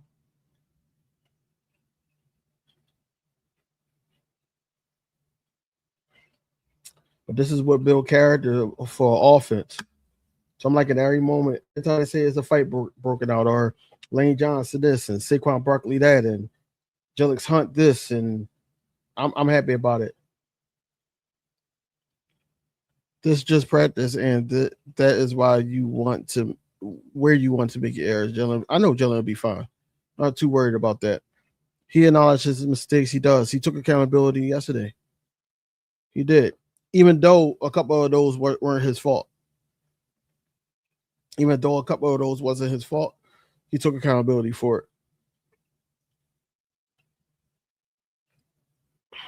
You know what the best part of this whole thing is, Ben DV? That our O line looks strong again. Yeah, and that's all you want. You want a strong O line. You want your defensive line to step up, but of course, Jalen Carter's not there.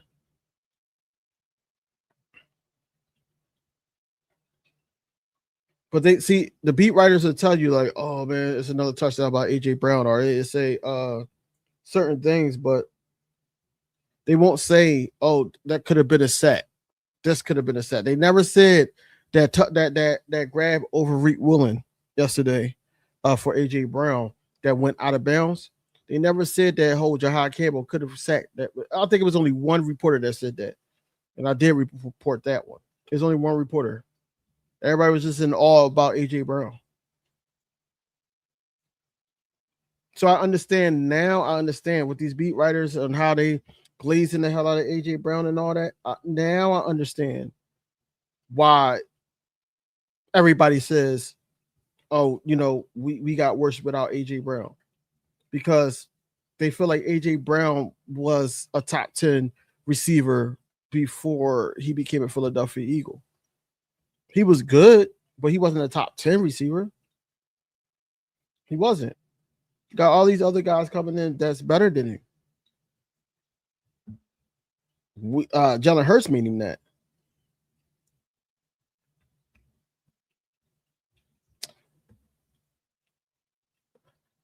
Can I know who your team is? Marlo Gray. Please let me know who your team is.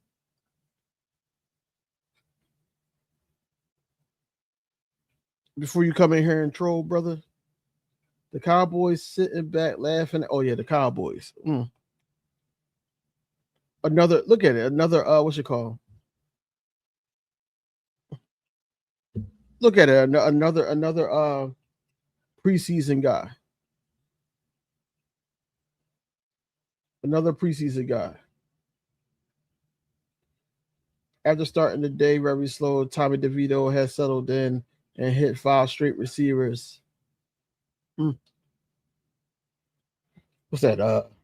Second team.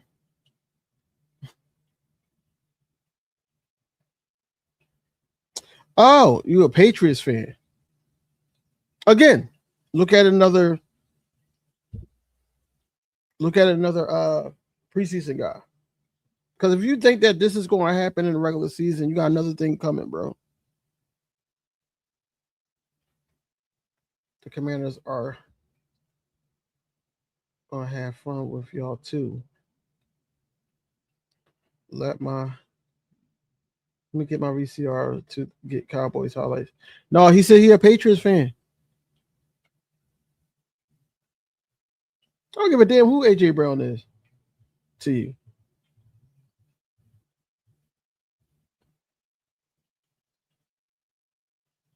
I don't care.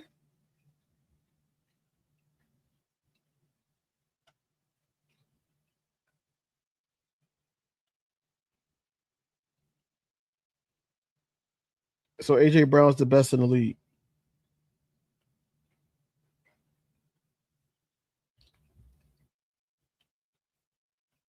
Well, back to what I was doing. Saquon Barkley is really upset about something, and the coaches are talking to him and calming him down. There were a bunch of things happening after the whistle with the Eagles starting offense and the Patriots starting defense.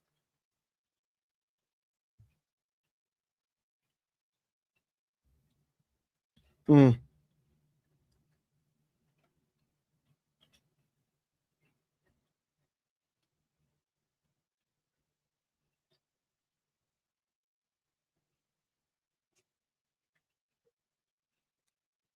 Yeah, AJ Brown not up there. Come on, man. He's not the best in the league, bro.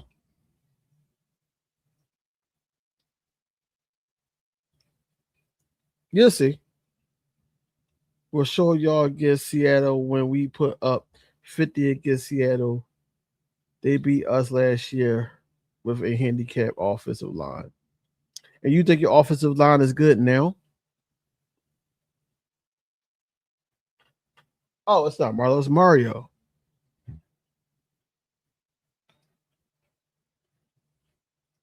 Yeah, yeah. Tiff is funny. Because I was just thinking the same thing. I'm like, yo.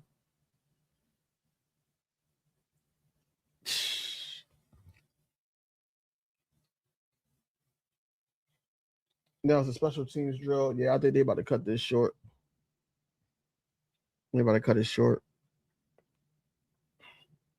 AJ Brown, Devontae Smith, and Makai Lemon all talking while that's the report.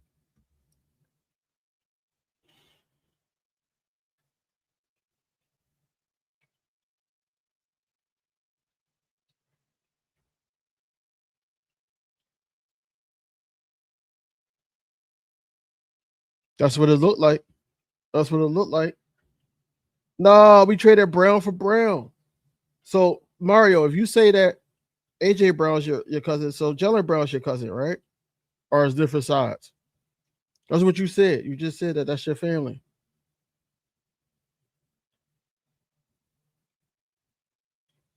Here we go with the Super Bowl talk. How many of y'all got? We got 6 Super Bowls. But who was one of the teams that beat your goddamn Patriots, right? I'll wait. What? Who y'all guy, y'all savior, Tom Brady, who's the GOAT? Who set up there and say that they fear what division? Oh, all right. He said that damn Philly, the Philly special, and a strip set from BG. One of my goats. So what do we talk like? Come on, man. We got a better Brown in the trade. It's funny. We won 10 games without him. 10 games without who? Oh, so never mind, bro. You right. You're right. So you're going to downplay Tom Brady like Tom Brady didn't go to the damn Buccaneers and won the championship there too? All right, bro.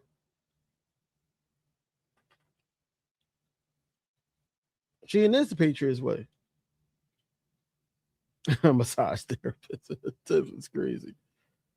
Past fans love to forget they their way to Super Bowl wins. Tough crazy, yo. With that one. That was funny.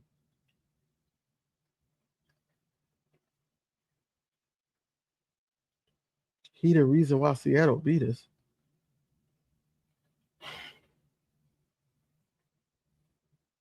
Yeah, I did see Helen Jerts.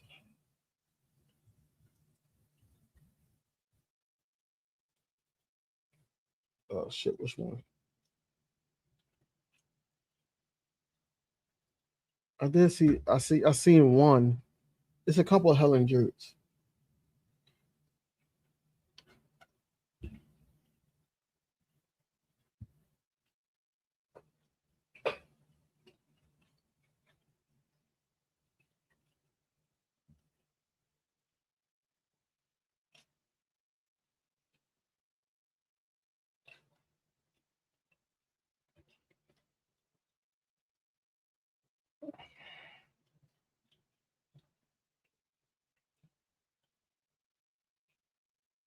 I'm so happy today is the last day though because I could get rid of these Patriot beat writers notifications and stuff.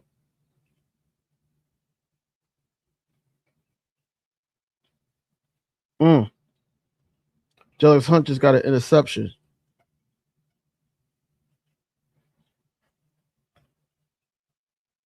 AJ Brown had a slant that popped in the air, and Hunt covered it. A lot of ground to die for the interception. I appreciate you, Tiff.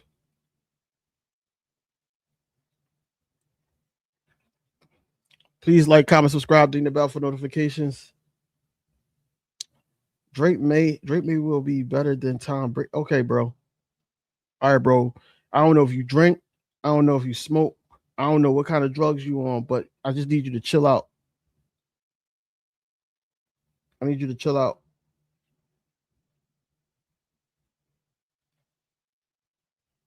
Really need you to chill out with that.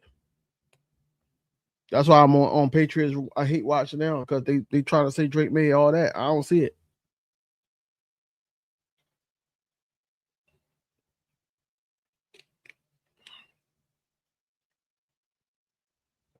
I don't see it. Yeah, I don't know which one though. I was just trying to search for him.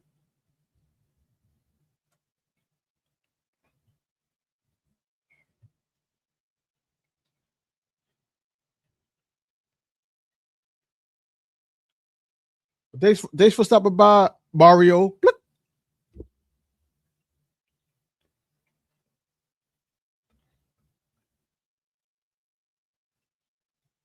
The Weekly. The Eagles Weekly it is.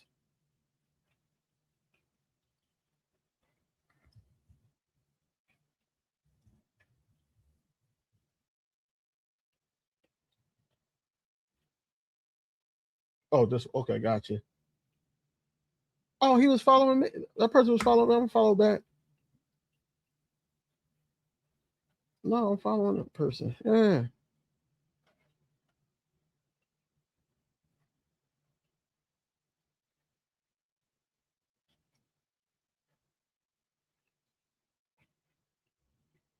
Have fun watching y'all. And on that note, bro, I got one thing for you, bro, before you get out of here. No birds, dickhead. And that's it. And that's it.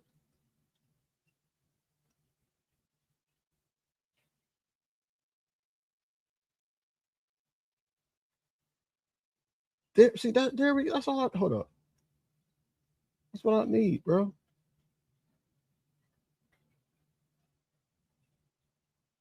Look at that. Context.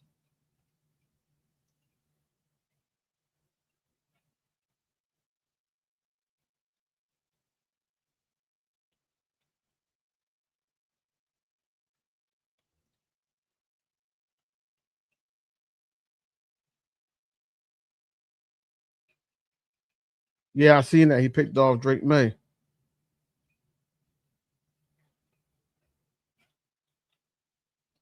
It just Hurts had some good reads. Said the people's beat writer. I feel you, bro. I like that.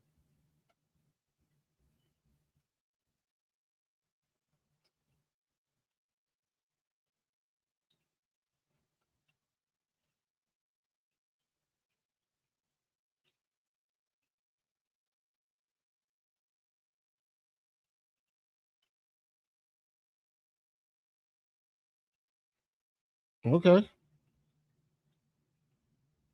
Eagles offense wins against the Pats defense. Hollywood Brown beats Kendall Vildor for a touchdown. Then Darius Cooper Hall's down a 2-point conversion over Del Pettis.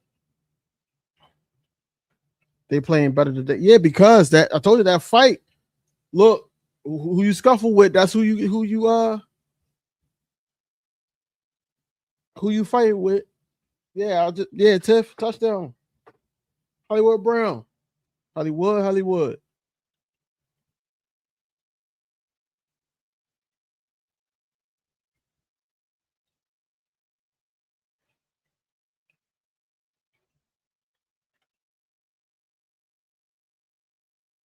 Yeah, Tyreek Woolen been everywhere today. See, that's why I'm not too concerned, bro. I'm not too concerned about the secondary, man. I know how I look. Woolen was draped over the defender, incomplete.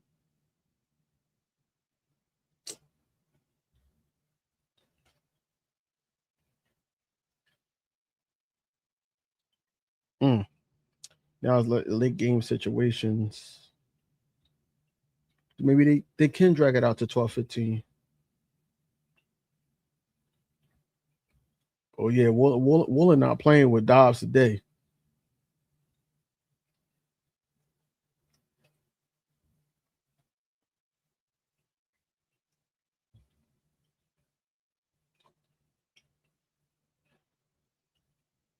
What I like about this practice better than yesterday's practice, it's a lot of winning plays being made by the football team. If you combine like on defense and then also on offense, even though it was an interception, he bounced back through a touchdown. It's just winning plays. Snatch this ball from. I know I've seen that.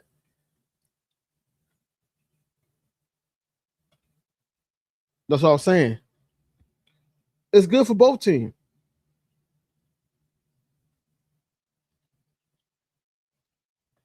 Damn.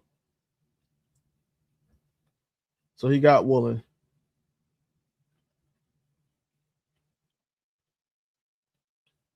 He got Woolen in coverage for a touchdown. May finds his tight end. Females don't gotta say pause.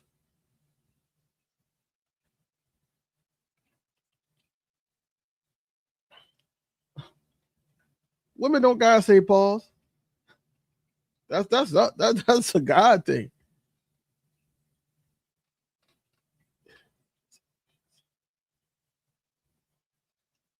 That's all I want to hear. That's what I'm saying. They won.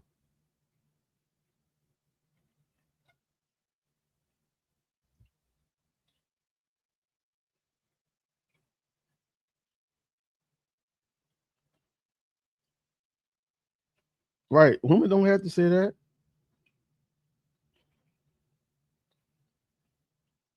which is crazy. AJ Brown couldn't haul in the 2-point conversion though. Romeo Dobbs got another. That's a fact, Tiff. That's a fact. You never lied.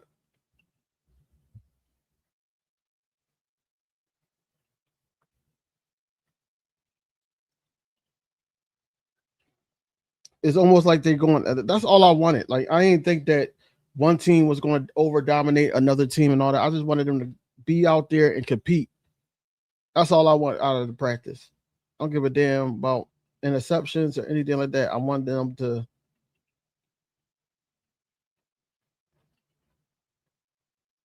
I just wanted them to dial in, and I think those fights, the scuffles, helped. Really helped.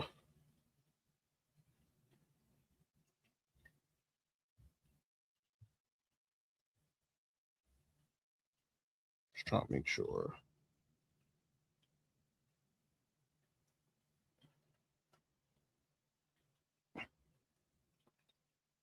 They ain't gonna talk about Drake May having 2 interceptions today, though. They won't do that. Drake May ain't expected to be great.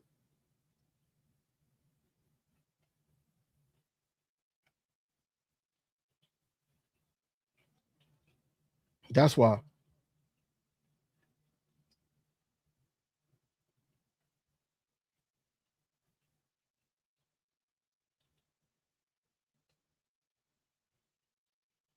Okay. Yeah, I'm liking Helen Hurts. He out there just doing God's work. Doing God's work. After a sack, Dalton floats a contested ball that is impressively caught by Quez Watkins out of all fucking people. But it's fine. Right. Right, Tiff. I got you. That's crazy. Eagles girl, what up?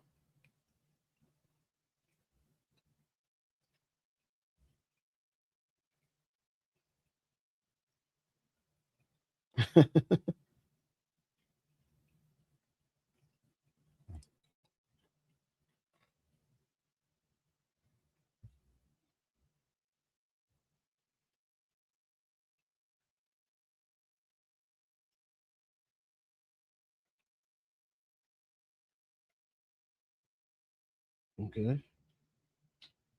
Eagles hate makes money. It does. It makes it. It's good for views and all that.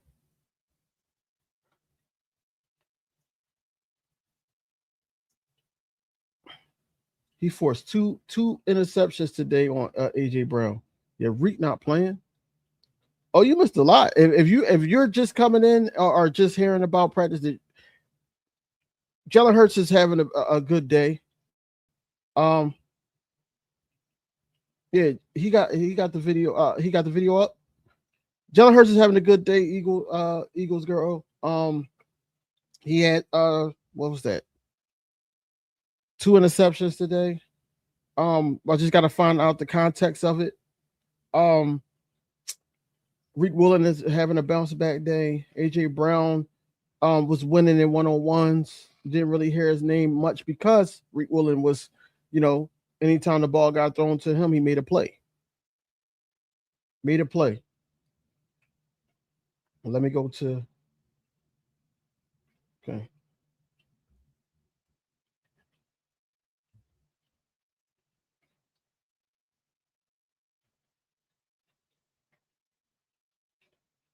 No, they're not.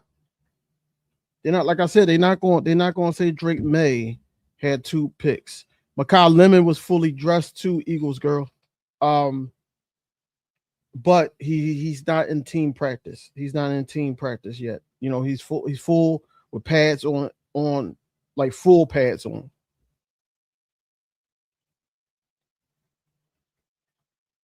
It's been a couple fights. Jilix Hunt interception too. Hold on, no, Drake May got 3 interceptions. Drake May should have 3 interceptions. Jilix Hunt, Reek Woolen. Hold up, I'm missing one.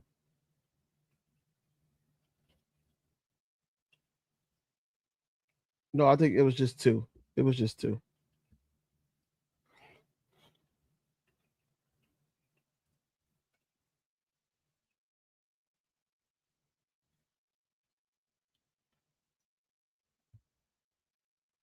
Right. I swear it was another one. Lemon looked like he's on his way back into playing. Possibly either preseason just to get his feet wet, a couple snaps here, and then possibly the final preseason game.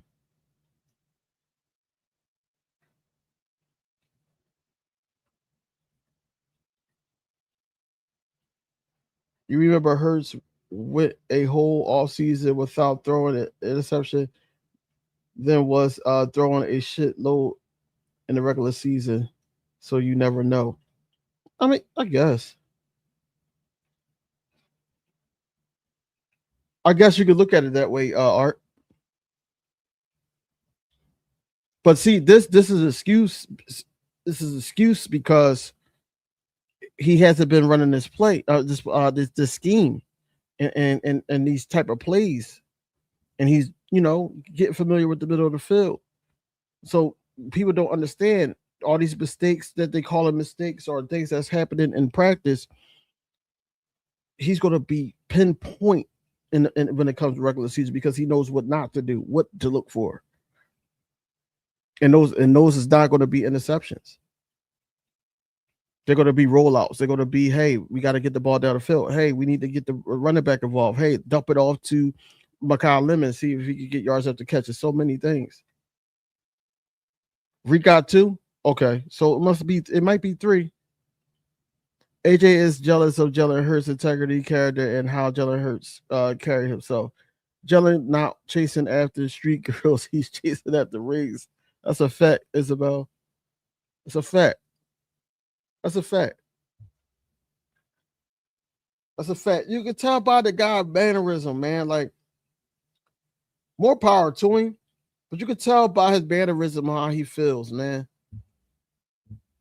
It just goes to show you, DV, that this doesn't mean nothing. It does. I'm not going to say like it doesn't mean anything to see where the guy is at, where the player is at. It means everything for the development of what the team is going to be. It builds character. The fights builds character. So yeah, it does mean something by that standpoint. But when you think about like Jalen Hurts already is Super Bowl champion, Super Bowl MVP, All Pro quarterback, that doesn't change. What makes you and what defines you as a player is what you do in the regular season.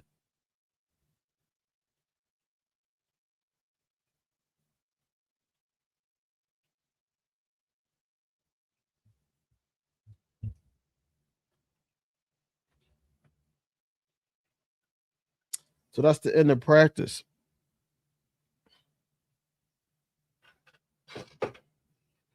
Reed Wheeler had a great bounce back day. Julius Hunt was every damn where.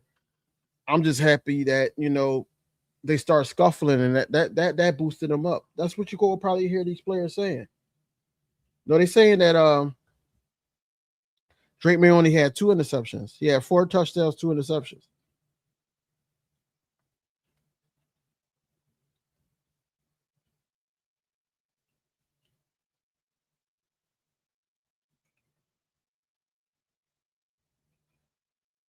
Okay. I'm talking about mainly Hurts interceptions. Yeah, I know what you're talking about.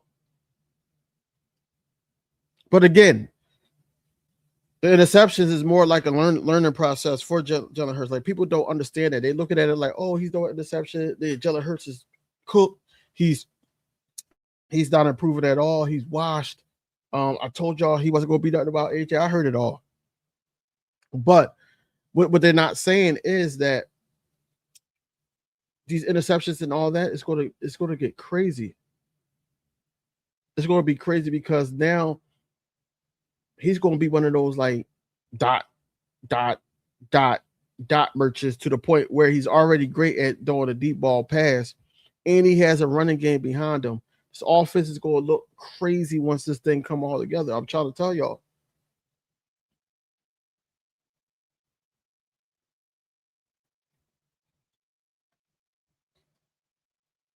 It's a great response. It was a great response from day one. Great response. All those one-on-one things that the crowd was getting excited about, AJ Brown and all that, like, no, that stuff is not happening when he's getting clouded. We've seen it as Eagles fans, so I'm not too worried about that. But now it's on to the preseason game against them on Saturday. Of course, they're not going to play AJ, and we're not going to play Jalen Hurts.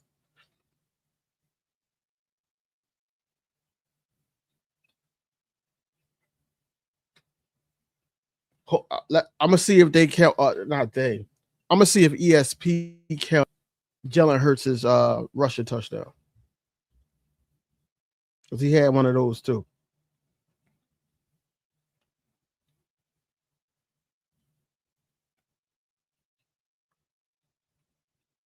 I do want to give my insight though on this thing I seen last night, but I do want to get my insight on this real quick. Let me just play it real quick. A quarterback in this league, your team is down 14 points with 4 minutes to go. Is Jalen Hurts somebody that you trust bringing your team back into the game?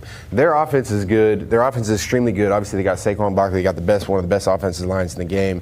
Really good outside receivers. They got a really good defense. And so Jalen doesn't have to do a whole lot, right? But down 14 again, can Jalen bring his team back in the game? There's gonna be moments in the season where you're gonna be down 14. You're gonna be down 10 with 2 minutes to go, with 3 minutes to go. You're gonna have to make some throws. In those moments, can Jalen make those throws? And those are the questions that I think will be answered throughout the season, and I think we'll find out. Me, I don't know. He's not somebody that I would trust down 14 to bring my team back in the game, right? But again, I'm not going to sit here and hate on Jalen because all he's done is win.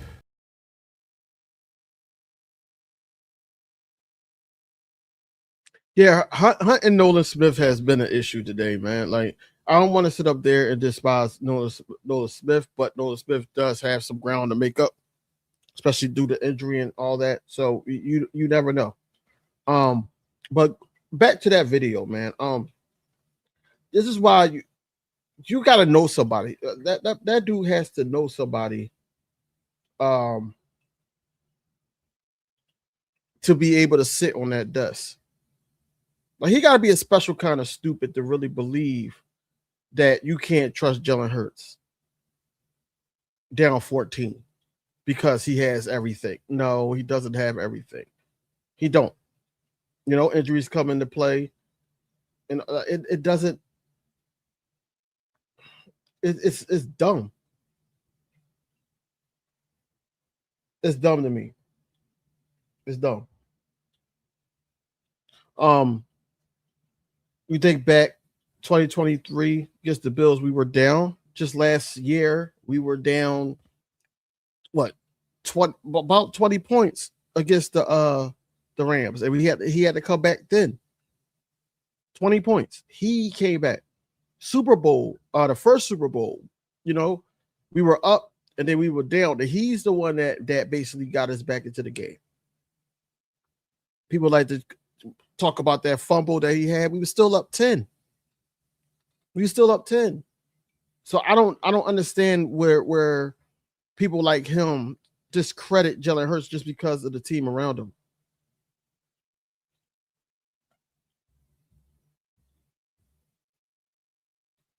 I really don't like. I hate this now. Practice over. Everything is about, is AJ Brown going to say something to Jalen Hurts? Is Jalen Hurts going to talk to AJ Brown? Like, I hate this. I hate it.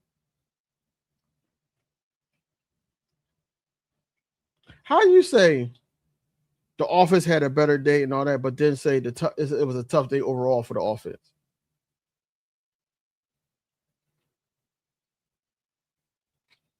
Whatever, man.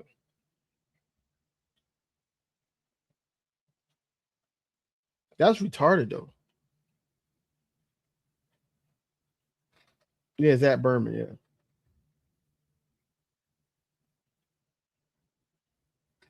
Jalen Hurts is with Drake May.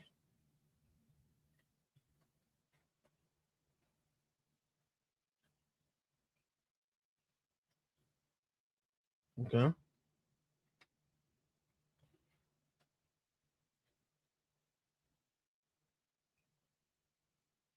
Eagles players are speaking.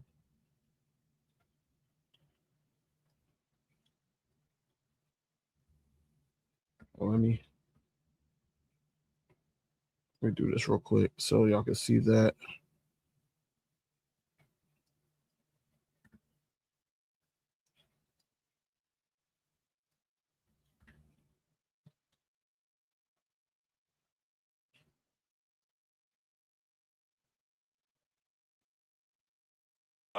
Yesterday, you know, we had some really good plays. We had some really explosive plays. We made a few mistakes that we got cleaned up, and you know, we'll go back and try to learn from what we did today. But I think it was 2 great days of work. It seems like you've been really active in the red zone in this camp. What do you like about that portion of this offense when you get in that tight space? Yeah, anytime you get a chance to catch the ball, you want to go and make plays. Had a couple opportunities today. I think I did a good job on them.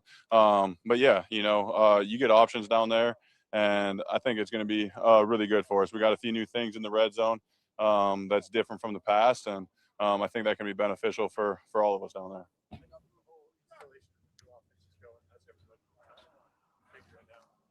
Yeah, I think we're doing really good. It's a great way to learn. In camp we're doing walkthroughs, we're doing practice. It takes a true professional.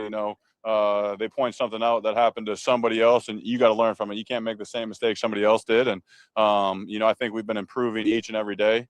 And I think as a whole, everybody's getting a really good grasp of the offense, and we're figuring it out. This morning that there are instances in practices where they'll try to create pressure with the play clock to get the process worked out. How do you feel that's going, and specifically whenever they are kind of pressuring you specifically?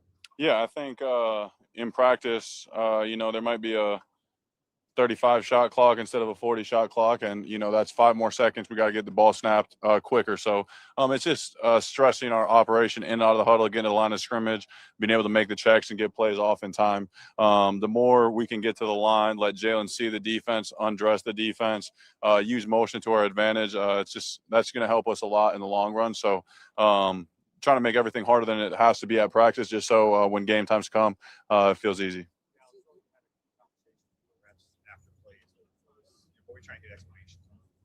Yeah, there was the one in the red zone. I was running shallow across the field, and the linebacker came and kind of checked me. Same thing, Saquon was going out the other side, and they were warning me for a pick play.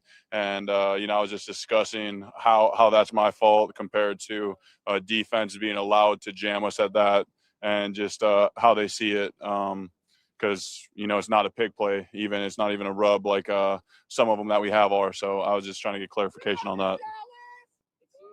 Hi, Nolan.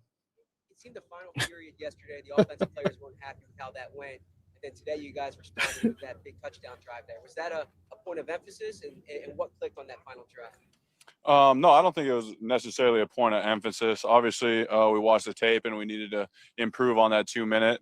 The defense gave us some looks that probably we weren't ready for. We weren't sure what they were going to bring in the 2 minutes. So we don't have our full playbook. We were just trying to get to some plays, and we were close on a couple completions that could have helped drives alive. But I don't think it was an emphasis. I think every time we go out, no matter the period, we want to put a good rack together. If we ever get a chance like today to end the game with a touchdown, we got the 2-point conversion as well. So little things like that are always important, but I don't think we put extra stress on winning a period like that. We expect to go out and compete every period. Anytime you get 2 minutes, when you get a completion on the first play, it kind of gets going, and then we had some receivers make some really great plays, which when it comes down to that in the red zone, things like that, coverage gets sticky. You got to make plays, and a few people were able to do that today. From Boston, you guys have a new offensive coordinator this year. That's nothing new for you, obviously, in your time here. How different is this experience, though, where it seems the scheme maybe is a little bit different from what you guys are used to? Yeah, it was the first time in 5 years, learning new formations, new names for concepts. Took a little bit more studying, but we get the benefit of being here all day. Like I said, we get to go through them in practice. We get to go through them, walk through, watch them in meetings, install them. So the first time you hear them, it takes a little bit, but now it's almost coming second nature, So the more you do it, the easier it gets. Yeah, I think Eli's he's been making steps and strides each day. He had a big play yesterday, which was exciting to see. And it's just your rookie year. Everything gets thrown at you fast. Defenses are different than they were in college, so it's really good to see how he's progressing. And you always want to see improvements, and he's been doing that. What do you like about Coach Mannion's scheme and playing for him so far? Yeah, I think he's a great dude. He does a good job commanding, and he's got great ideas of what he wants to do. He sticks to what he wants, and we got to find a way to make it work. But no, I think he's been doing a great job of just staying cool, collected, talking through stuff with us, and we're all getting on the same page and excited to see where he takes us.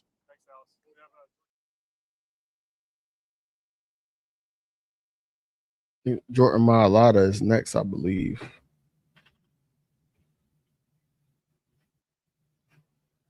Oh no, Jordan Davis. Long story. How we doing today?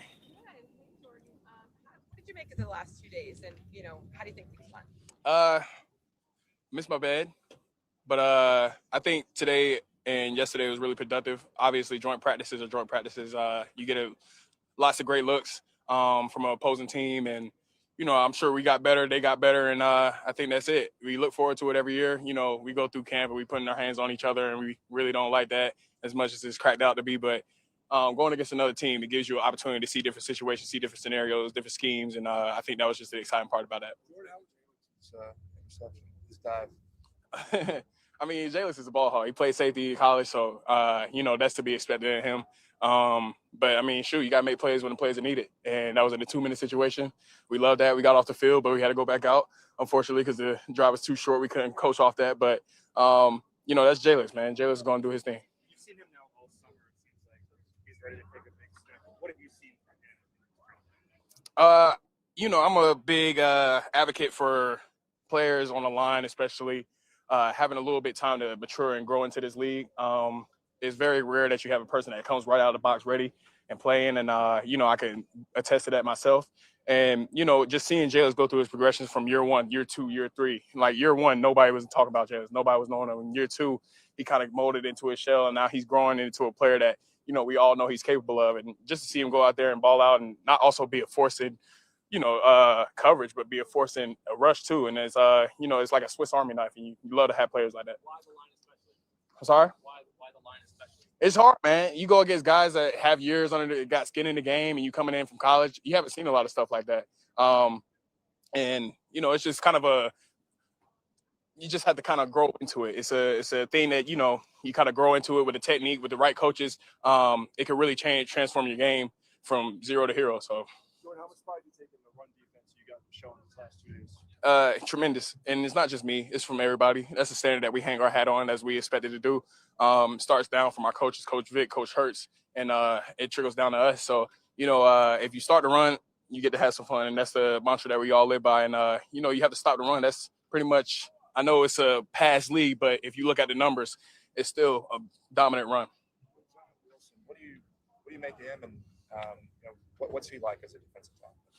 I like Zach, and his story is really cool. And, just going through this camp with him and just seeing him go through the rookie process, it was one of those things that kind of flew under the radar for a lot of people because he wasn't drafted. He wasn't, he kind of signed late in the game, but seeing him go and seeing him get coached up by Coach Clint, I think, when Coach Clint gets his hands on you and he gets a chance to coach you up, you're bound to get better. And seeing him progress and get better and seeing him go through the drills, and I'm excited to see him go against the ones because I believe that they're playing their ones for a series or two. So just to see that and see his progression, that's all we can ask for. Yes, I faced Willie. Love Willie. I call him a bowling ball of knives because he's so short, he's so small, he's so stubby, but he is so quick and powerful and precise with his hands that it's really, for a taller guy like me, it gives me a lot of trouble. It gives me a lot of fits. And, that's kind of one of the things that kind of keep me up at night with Willie. But he's a tremendous player. He has a certain tenacity about him when he goes and plays a game, especially at center. And, he commands that line. It's really special to see. And I'm excited to see where his game goes. Maybe some good battles this week, these practices. Patriots. The O-line. I know Jared Wilson went to school together, so going against him in a professional setting is pretty cool, and shows you how old I'm getting in this league. I know I'm only 26, but the years go by really fast, and just seeing him progress into the player that he's becoming, and seeing him at center again, I think that's a pretty cool experience for me, at least. You've experienced the highs of the highs here, winning the Super Bowl. How tough was this offseason for you guys, and how hungry are you to get back at it? We're always hungry. That's kind of like I don't want to be the guy that says Super Bowl or bust, but that's what it kind of feels like, especially in the city of Philadelphia. The standard is high for us, and we have the high standard for ourselves. And, nobody plays this game without the aspiration of winning the Super Bowl. And I think that's one thing that we can all hang our hat on, is just that we want to win. But, we have to go through that process of each week, 1-0. Did we win the week? Let's win the next one. And that's all that matters. It's pretty well established that the starters don't play in the preseason here in Philly. Would you be any more prepared if you took a series or two, or do you think the way it's works? I'm not no coach. I can't really say. But anytime that we get a chance to put our pads on and go against an opponent, I think that's something that we all gear up for. I remember that last week we warmed up for Baltimore, and we was kind of getting into that mode, and it's kind of like you gotta get yourself, and I don't want to say tease, but it's kind of like a tease yourself, and you're kind of like, man, like, I'm so geared up and ready to play. Got your hands ready, and then, you gotta take your stuff off and take a shower in the locker room and stuff like that. So, anytime that we get an opportunity to go out to the field and play, at least for me personally, and I can speak for a lot of people on this team, we're really excited to put our pads on. Do you like being kind of an example of that if the time can be well spent and that you can develop like that? Definitely. I think that's one of the things that comes with being a fifth-year guy, a veteran. Is just having a story that you can tell the younger players, no matter where they start, no matter where they finish. It's all about the progression. I can attest to myself. I can tell them my story, but everybody's story is different. And, as long as you reach one, each one reach one, you have no choice but to get better in the unit.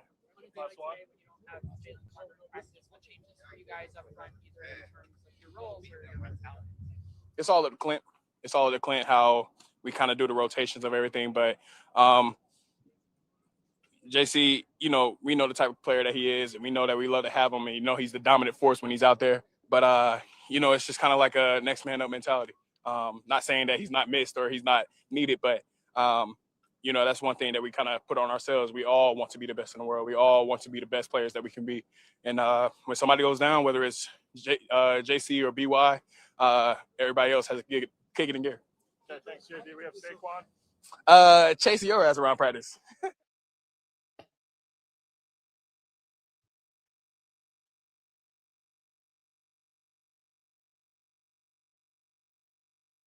See what Saquon got to say.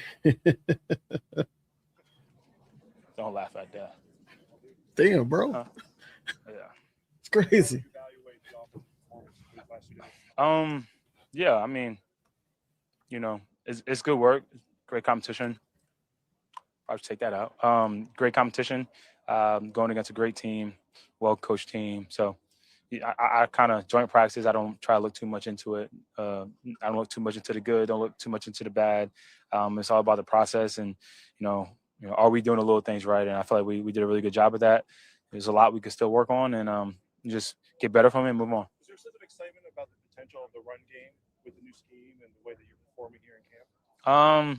Again, I don't look too much into the performance of it.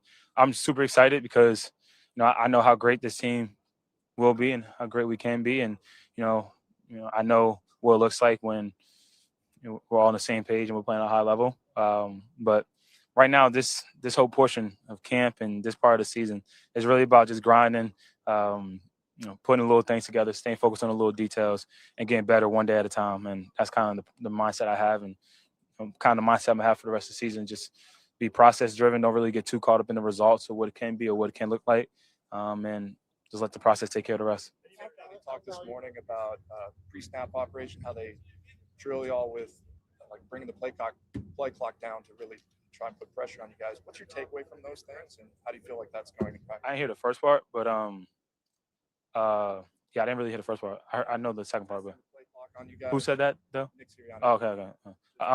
Yeah, I mean, I think Nick does a really good job of creating, chaos in practice, in drills. It's never, when you go out there, it's hardly ever, it's rare that it's going to be perfect. But just make us focus on the little things, make sure our procedures where it needs to be, getting it out of the huddle. That's something that every team right now in its phase is kind of working on. I think, like I said, I think Nick and Sean and all those guys do a really good job of creating that for us. And are we where we want to be? No. Would I want to be perfect right now? Not even too. So you just get better at it every single day and just move on. What's the value of like testing the running game in a setting like this against another opponent, not just your own guys in training camp? I'm the wrong guy to ask because I hate joint practices, to be honest. I think one day's good, but we play in a ego-filled sport with a lot of men, and I'm all about just putting the work in, and it's good to go against someone new. I think we're at that part of camp where we needed to go against a new face. But I do think if you do it the right way, there's a lot of good out of it. Going against different looks, going against different people. It's hard when you got to run the same play over and over against JC and JD. They're pretty good players, and they get a hint of what you're doing. It's even harder to block. But yeah, when you do it the right way, it's good. But honestly, I'm not really a fan of joint practice. Just it's just more times than not, nothing good comes out of it. Like you get the when you have the work, it's good, but then you get the pushing, the shoving, and someone say this about you, and I'm like, oh no, but I'm not that. You're this, and just like it's immature when we get to that level. I gotta do a better job too, because I'm a little troublemaker sometimes. But I was good this week. Was there a little more of that today, though? Maybe a little after the whistle and stuff? Yeah, that's bound to happen. After day 2, you go back, you watch film. I don't believe in like someone won today versus they lost today, but you watch film and it's gonna be a little more, I don't want to say competitive because it's not even that. It's just, obviously football is just a physical game within itself, and it's just a little extra pushing and shoving. But we got to do a better job of also not allowing that to, have a factor in our practice, because I think Coach said it best at the end of practice. That stuff only lasts forever. That only lasts maybe 5 minutes. That's why big games aren't real things. You go out, you feel the atmosphere and the energy and all that lasts for such a little time. It really goes back to the little things. Who's have the better fundamentals, who's detailed, who's locked in, who's doing the right things. That's going to win football games. So we got to do a better job of that. And as leaders, it's our job to lead in that area also. It's been 3 weeks since we spoke to you. In that period, there have been 3 different backs who signed big deals. Given kind of the position that you took a few years ago, how gratifying was that to see? I love it. I love it. That's how it's supposed to be. Christian did before me. I did after Christian, and now we got 3 in a row. I look forward to the next guy to do it. For a little short period of time, it went like that for every other position besides running back, and you kind of can see that coming back to life. And those guys are well deserving of it. They're hell of a players. They make a lot of impacts in games for their teams. Their team is different when they're not on the field. So, hopefully in the next 5 to 10 years, it keeps going higher, and that's how it's supposed to go, in my opinion. Have you seen the view of the positional shift in these past 2 years since you had the year you had? No, I think it depends who you're talking to. Like every team and every GM is going to have a different opinion. When I rush for 2,000 yards, there's still some GMs probably don't think that I would make that difference on the team. And you have a guy like Howie who believed in me. And really that's all it takes is you need 1 or 2 people to believe in you. And I appreciate Howie for the opportunity and, what we were able to do in 24. And hopefully we're able to do that again this year. And you can see that in the GMs and the teams over there with Bijan, with JT, with Gibbs, the type of players that they are. So it's based on the team. I feel like, there's probably still people who are stuck in their ways, not just for running backs, but other positions. Some people don't want to pay wide receivers this amount of money. Some people don't want to, everybody's going to pay the quarterback, like they're going to get paid. But depending on the position you're talking about. What as far as your preparation for the regular season, like how do you see where you're progressing this summer? I feel good. I think Jamal has a really good game plan for me right now.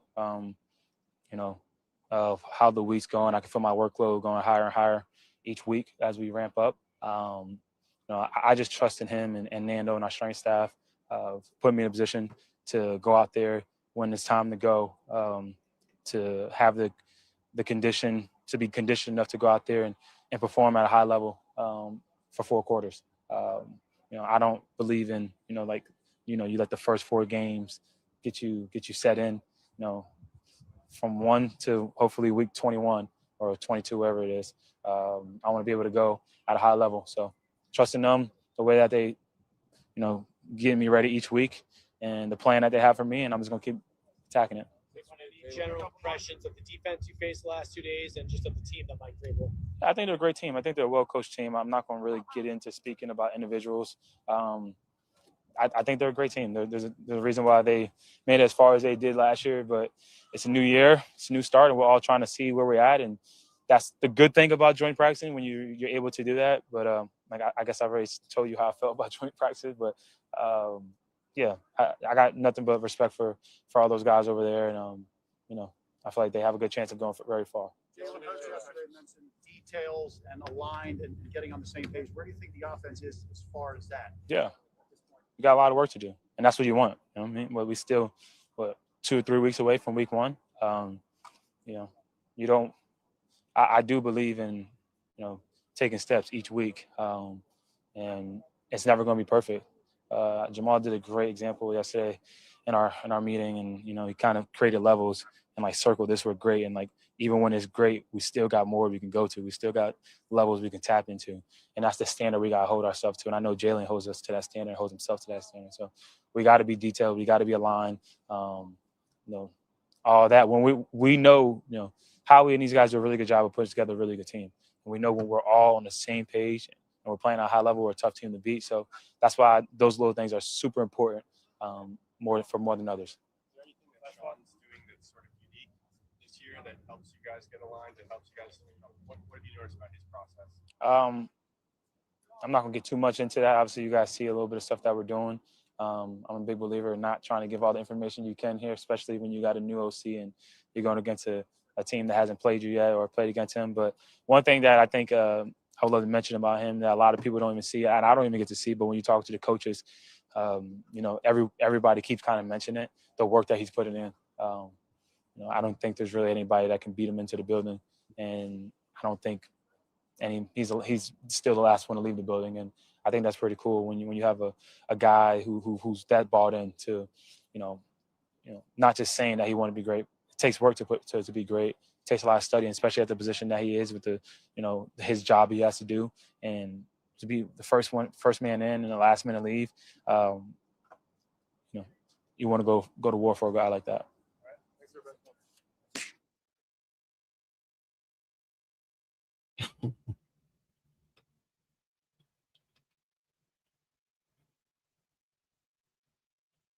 Next. Who is next? Tiff got jokes today. How we doing? You guys are quiet. How would you evaluate these 2 days and how the defense goes? I think we had a lot of fun, getting to compete against another offense. They gave us a lot of different looks that we might not get against ours. So, I thought that part was good. Yesterday, being able to watch, the tape back, just seeing all the different looks and, being ready and prepared for those today. And coming out and being better than we were yesterday, that's the goal every day in training camp. So it was fun. You guys made a lot of plays in the red zone today, obviously red zone focused. What makes this pass defense so good in those tight quarters? Yeah, I think, when we all get on the same page and we're communicating, and everybody's playing with confidence, I think, we're tough to score in the red zone. I feel like we got a really good red zone defense, when everybody's on the same page, and that's the goal on defense, whether we're in the red zone or in the open field, just getting everybody on the same page and, playing at a high level, playing with confidence, good energy out there. But I felt like, it was a good day in the red zone for us today. Back and forth battles today. What did you see of what he had today? Yeah, I love, watching Reek, when he's playing at the top of his game. He's so fast and long, and he's fun to watch, when he's using his technique right. I have no doubt he's going to make some plays for us today. He's still working in the defense, understanding the ins and outs, of our defense. He's only going to get better. A guy like Mario, and what are the challenges you've gone through? Yeah. Obviously for a bigger guy in the slot, it definitely makes it a little tougher when you got those shifty guys in the slot. So it was good for me to go against him, in one-on-ones, trying to work my technique, work my hands and feet, and in real life, action, team periods too. So I know it'll only make me better. Kind of a pick that happened in the end zone, like with the routes. Is that something that kind of came up unscouted, and is that something y'all haven't seen yet in training camp, or how do you work through that? The pick? Seemed like that Reek had? Oh, the pick play. Which one are you talking about? Like you guys were kind of working through how to. Oh yeah, I'll have to watch that back. I didn't see, what happened on that side of the field, but you don't see that too often. That far away from the end zone. It usually happens, a lot closer to the goal line. But yeah, I didn't see that one. So to watch it back. When you go back and have to watch the first day of joint practice, how much is that different than going in kind of blind, maybe without scouting a team like normally would for a game? Yeah, it definitely helps. Obviously, you're not preparing for the offense you're going against when you come to joint practice. You're kind of going in there blind a little bit. Obviously, you have a little understanding of who they are as an offense. But when you get that first day, you're able to go back and look at the looks that they gave us, where they hurt us, and things that we did well too. So, I think we did a good job of that. Learning from our mistakes yesterday and cleaning those things up today. A lot of base in those goals, playing safety. What's your takeaway from that experience against the team? Yeah, it's been up and down kind of. I've been learning. Obviously, we got coaches in our room who are great at coaching me. But I'm starting to get comfortable back there, more and more comfortable as camp's gone on. I felt good out there today. Yesterday we got some challenging looks, for me back there, which I need to clean up and be better at. But I'm starting to get more and more comfortable back there, and communication's getting better. Everybody getting on the same page, and like I said, that's always key.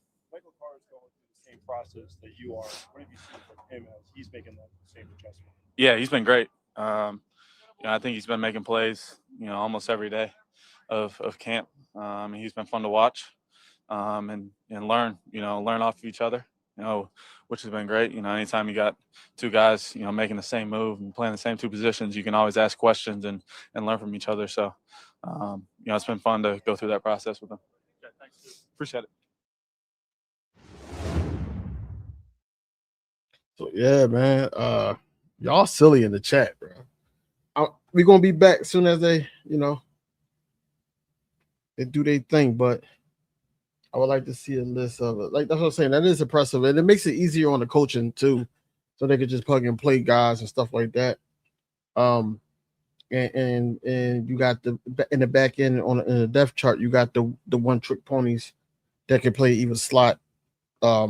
Just one position, I should say. That's a good joint though.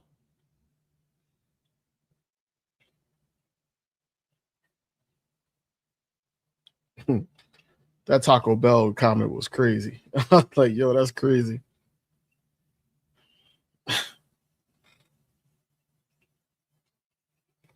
That's crazy. But overall, man, it was a good day. I think it was a decent day. It was a learning process, and Jalen Hurts actually stayed after, started throwing to his wide receivers and all that. Of course, everybody's talking about AJ Brown running towards towards Jalen Hurts. So they actually chopped it up for a little bit, dapped it up. So yeah, man, this thing, I got this from GMC. The day right the week after we won the Super Bowl. Got this from GMC. Thing was $40. It's worth it though, and it keeps your stuff cool. What happened? What happened? Hold on.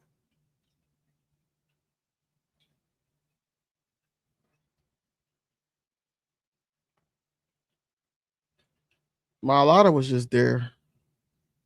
Trying to see if he comes back.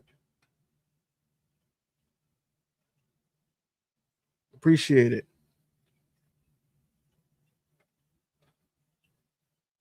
Did he just forget? Or even the media is messed up, man. Well, we just gotta wait, I guess.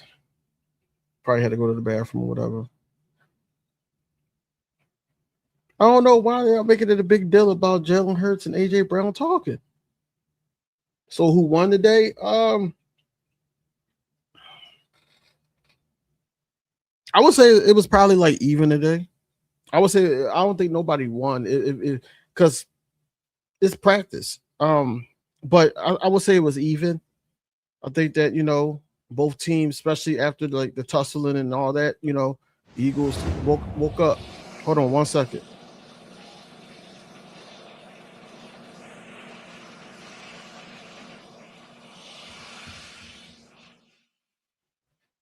Something wrong with Jordan Mailata. I don't know if he's sick or something. He keep walking away from the microphone. I was about to put him on. Pause. That's a pause. That's a pause. Yeah, something wrong with Jordan Mailata. I think he's sick or something. He was just like crouched over the podium.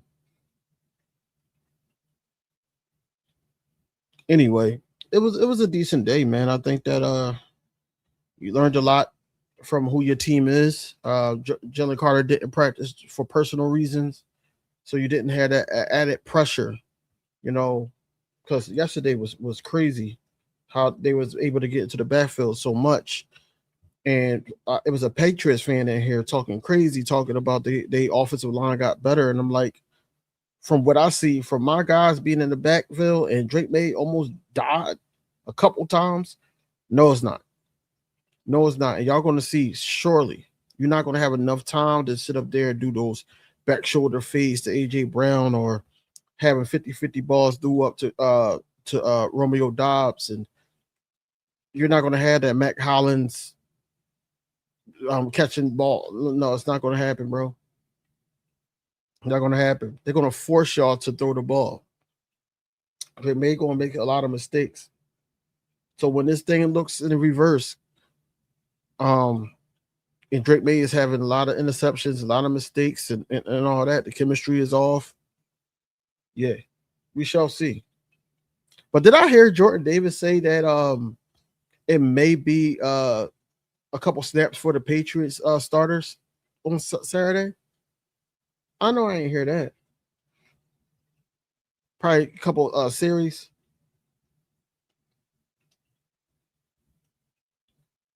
So they already know. All right, here we go. I think. All right. Jesus, was Bob standing here? Why is it so?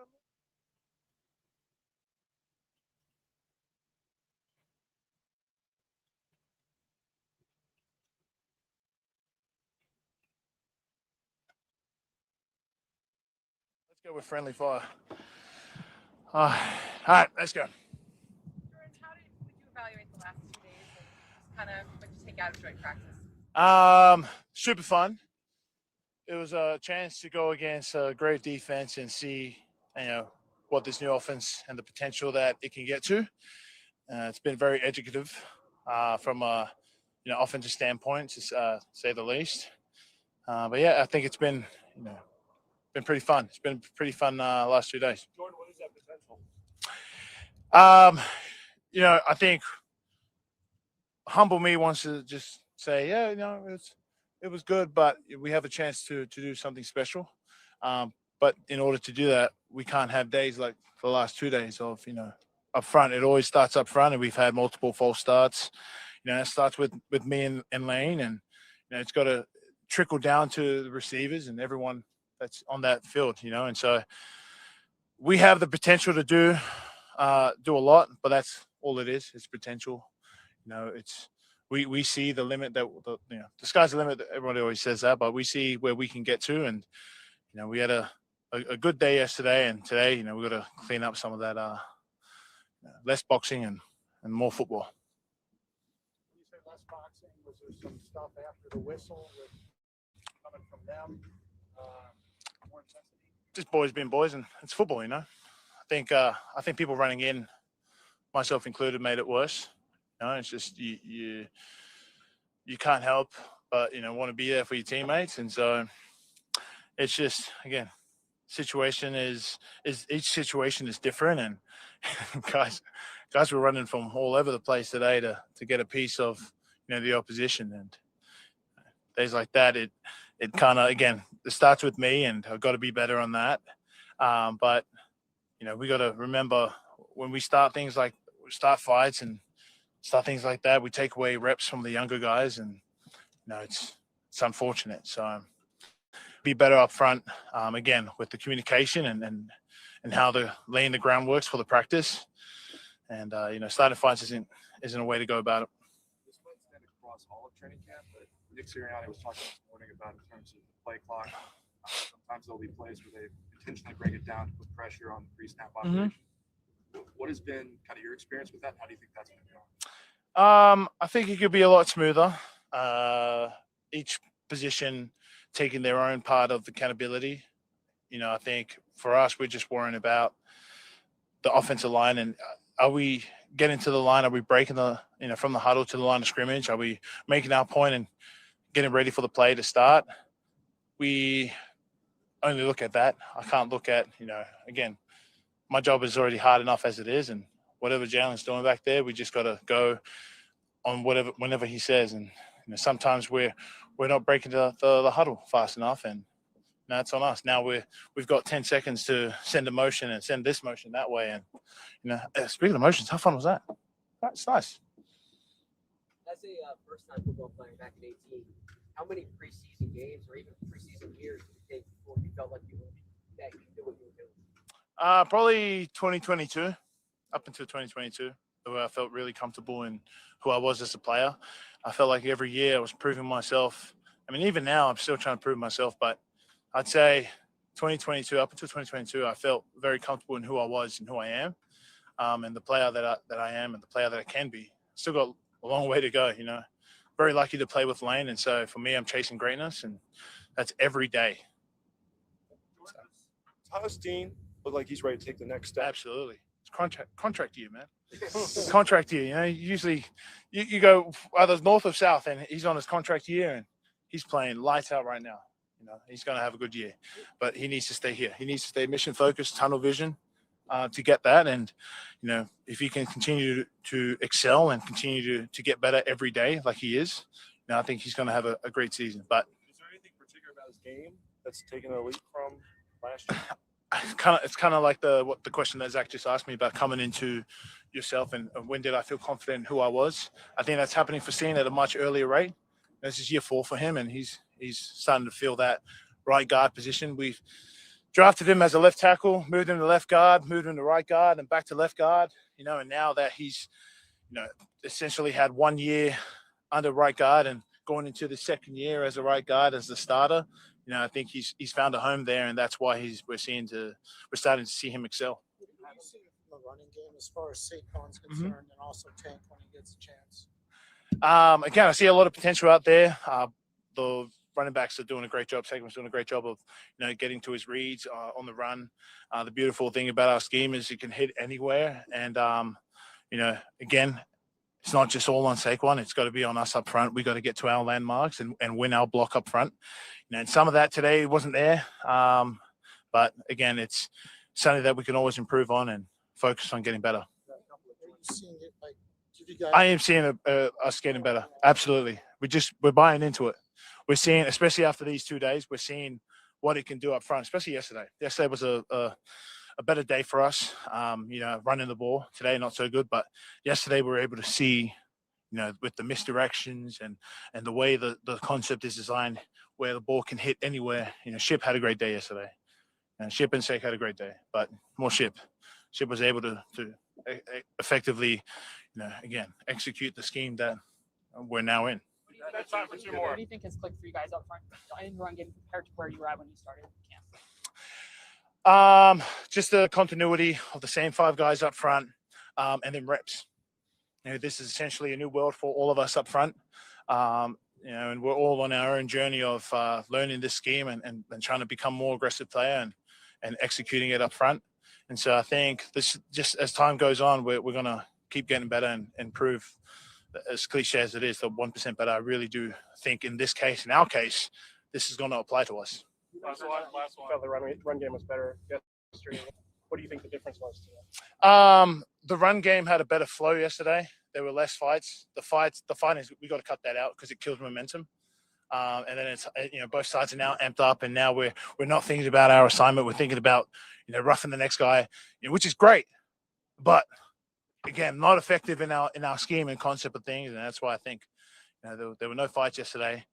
It was a pretty clean practice, and we were able to build on that momentum. If it was 2 yards, 3 yards, it just each yard kept leading to more yards, and we weren't affected today because we decided to put the boxing gloves on today. But it wasn't like full-on fledged fights, it was just like, push and shoving and grabbing and stuff. But nevertheless, it killed the momentum. Thanks, Jordan. Cheers. Thanks, everyone. Yeah, man. Stop sharing that screen. So yeah, man. It was overall, man. Like I was saying, it was a good practice. Good confidence builder. Good rapport building. Just because of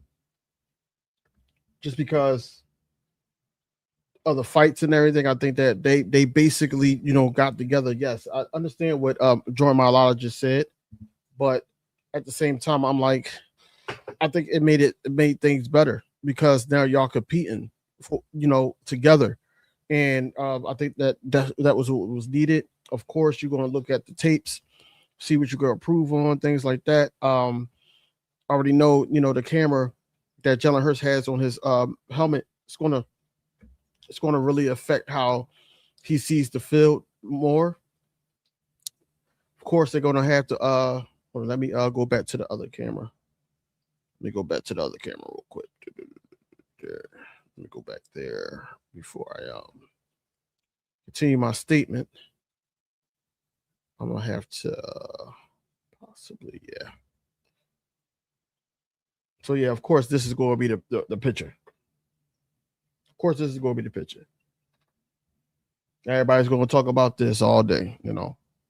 This is going to overshadow everything. The improvements of the birds. It's going to how Jalen Hurts responded after the interception today. How many picks that Reed Willen was involved in or had. Like that's this is going to overshadow it, and I don't like that. I do not like it at all. Don't like it. Is anybody live tonight? I don't know. That's a good question.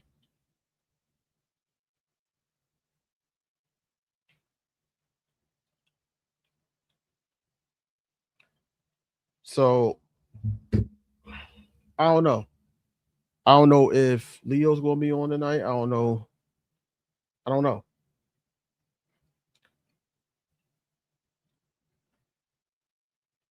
Yeah, Byard is cooked, man.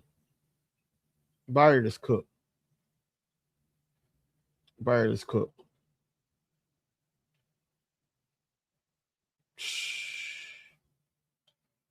That's gonna be the thing. I might as well bookmark it now.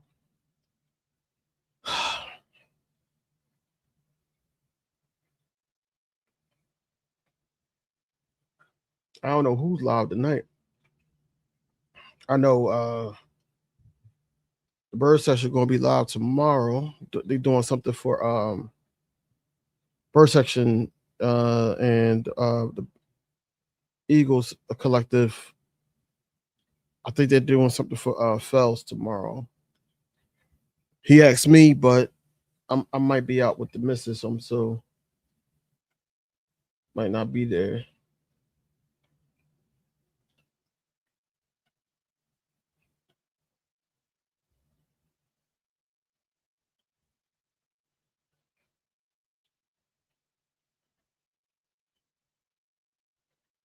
I like that. Okay, still. So, yeah. Tomorrow will be a stream of marathon. Right. Right, Logan. For Fells. Yeah.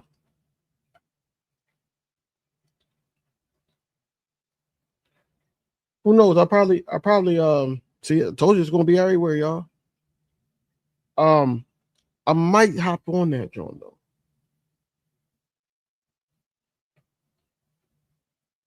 Yeah, I might hop on that joint.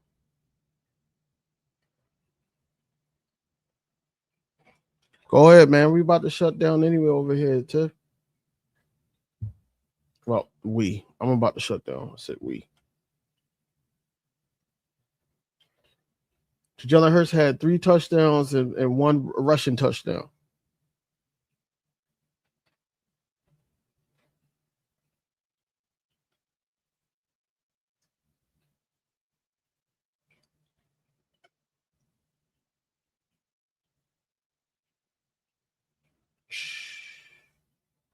Nasty.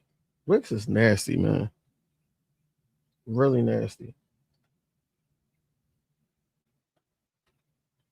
But yeah, I could get rid of like 4 touchdowns for all I said. That's what I'm saying. 4 touchdowns. He had basically the same stats as Drake made, but Drake made 2 interceptions. Not gonna be talked about. That's the whole thing.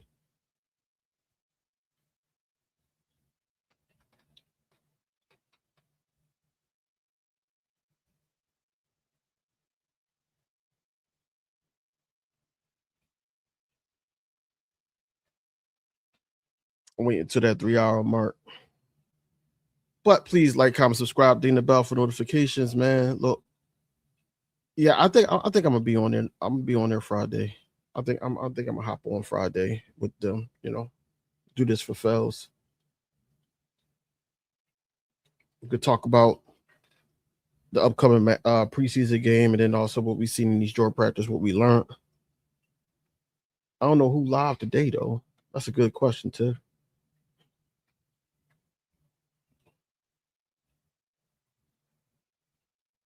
No, I think it's a walkthrough tomorrow too. I think it's a walkthrough tomorrow.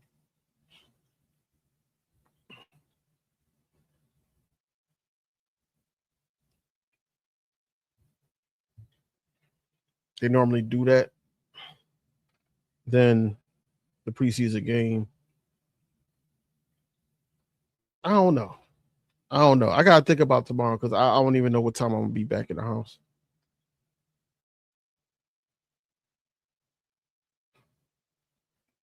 We shall see though.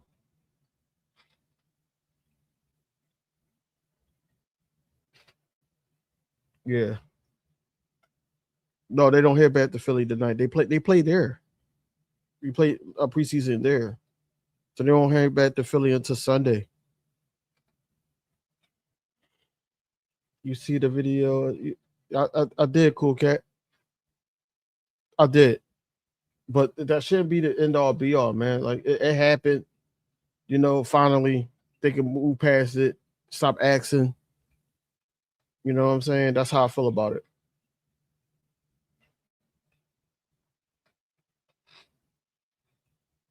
Stop asking about the reunion and all that. It's whatever at this point.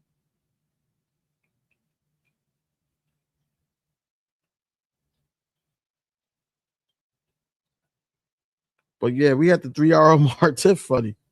We had the 3-hour mark. And yeah, man. As always, we are out of here, man. Please like, comment, subscribe, thinking about for notifications. And as always, no birds, dickhead. And I'll see y'all the next stream. Fly, Eagles, fly.